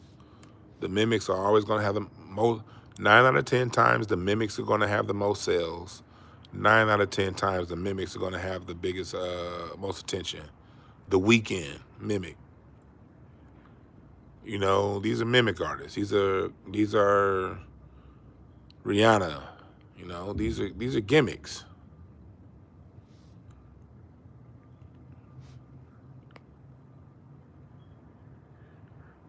But the gimmicks are always going to get, the gimmick and the fake is always going to get the most attention in a gimmicky ass, fake ass society.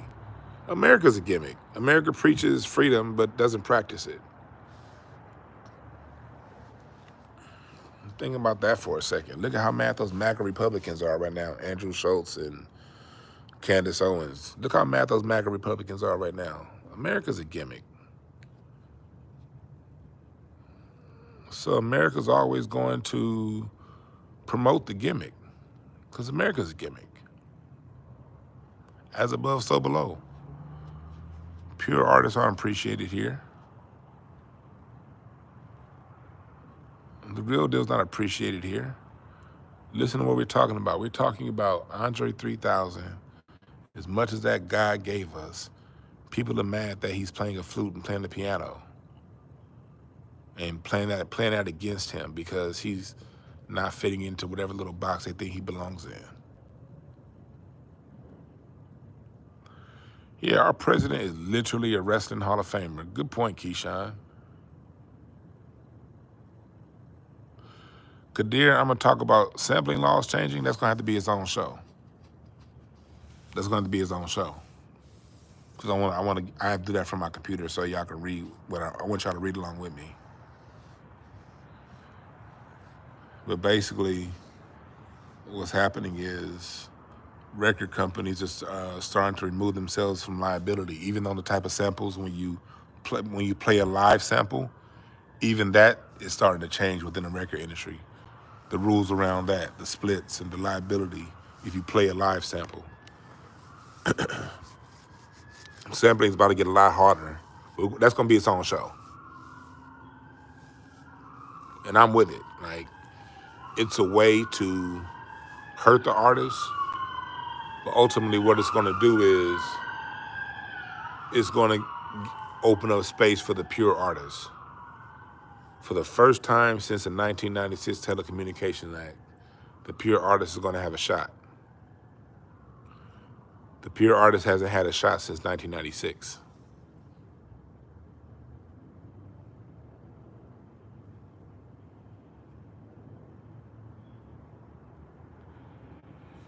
You said King Simon was on Black Magic? I talked to King Simon this morning. Salute to King Simon. King Simon sent me a documentary that I'm going to break down on Patreon. I might break it down on YouTube if YouTube allows me to keep it up, but they play a lot of music in it. But it was a lecture from Dr. Robin Walker. on the drums, and how Robin Walker is trying to tie African drumming into funk. And overall, this is a great lecture. Like, I have no, like, most of the lecture is amazing, but I want to correct a few things in the lecture when he starts talking about funk. I want to point out some obvious connections that don't exist. But I'm gonna do that.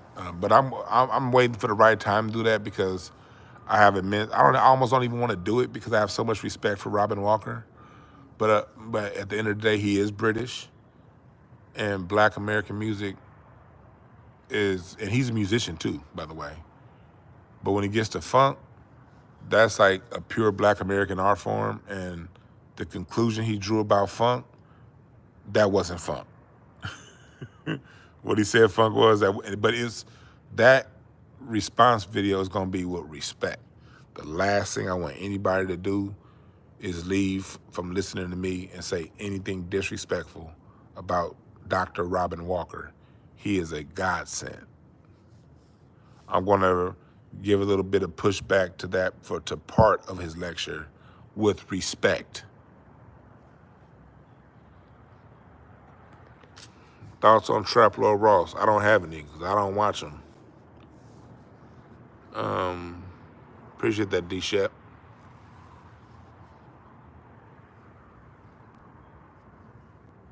But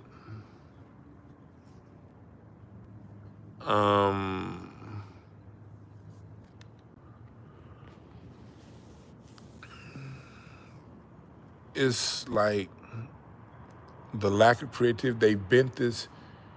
You could only bend something back so far before 360 comes back to 1. And this new sampling law, which I'm going to do a full show breaking down, I think it's gonna crack the door open for creatives, because it's time to move on. Sampling is gone too far. It's time to move on. It's time to get back to what's next.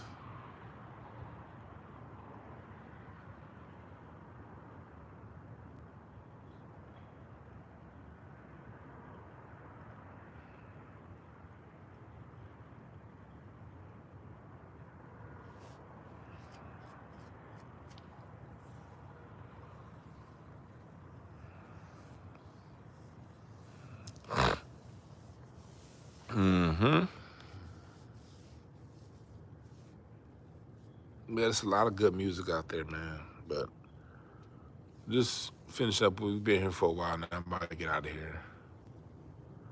Yeah, bring back live instrumentation, right? Live instrumentation combined with creativity is always going to be around. There's no AI that can take that out. Now, will AI take over the so-called pop spots? Probably so. By 2030, AI is going to be dominating the charts. But those creatives who make real music with live instruments, they always going to have shows that's selling out. They're going to make their money. They're going to build their audience. They may not get Grammys. They may not get a lot of radio play and recognition. But they will build fan bases, and they will be selling 5,000, 10,000, 15,000, 20,000 seats a city.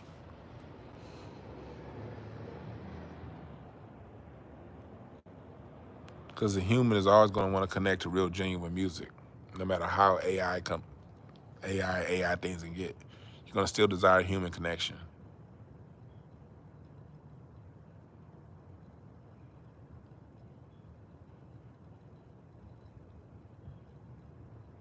Right? They said Drake take the soul out of hip hop. Yep, you're right.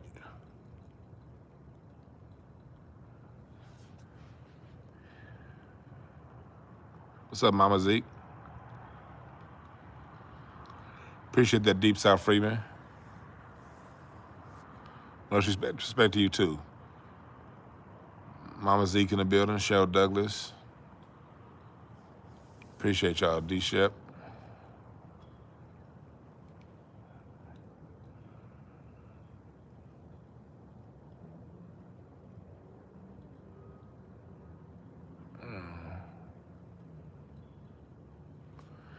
No, I have not seen Outkast live, and I still kick myself in the ass because I had a chance in 2000. They were at the Universal Amphitheater, Stankonia tour.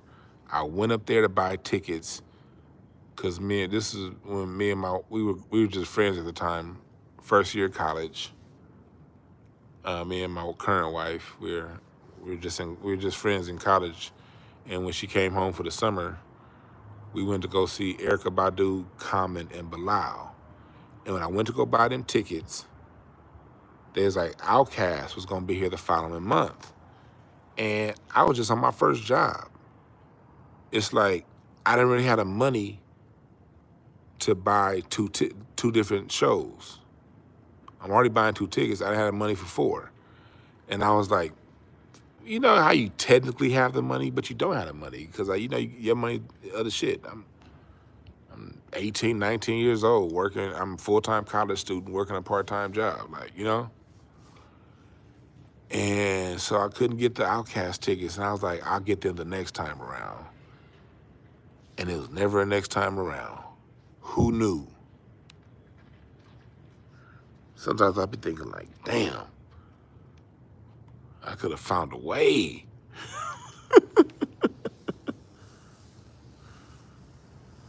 But I was a first-year college student with a part-time job.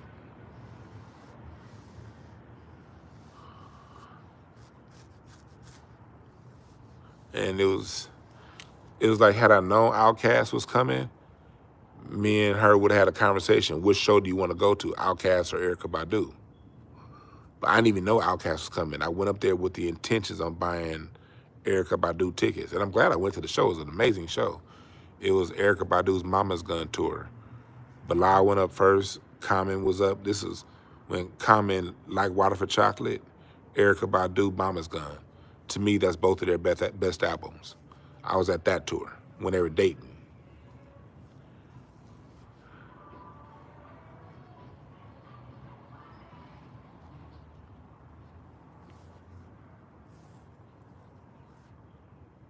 Yeah.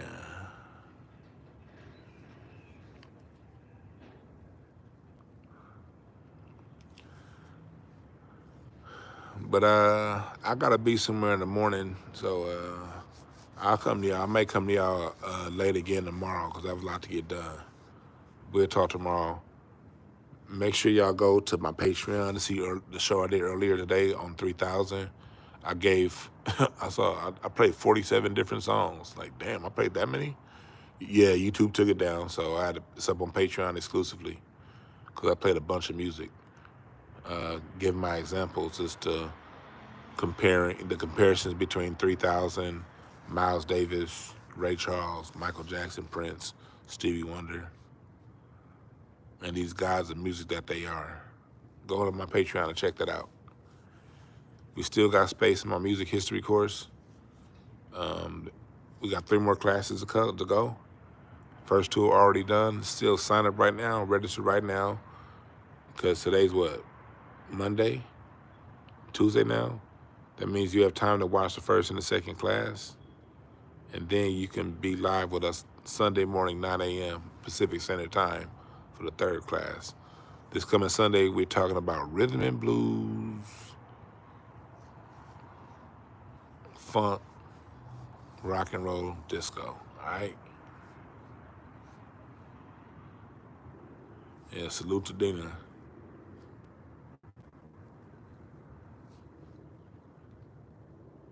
Yeah.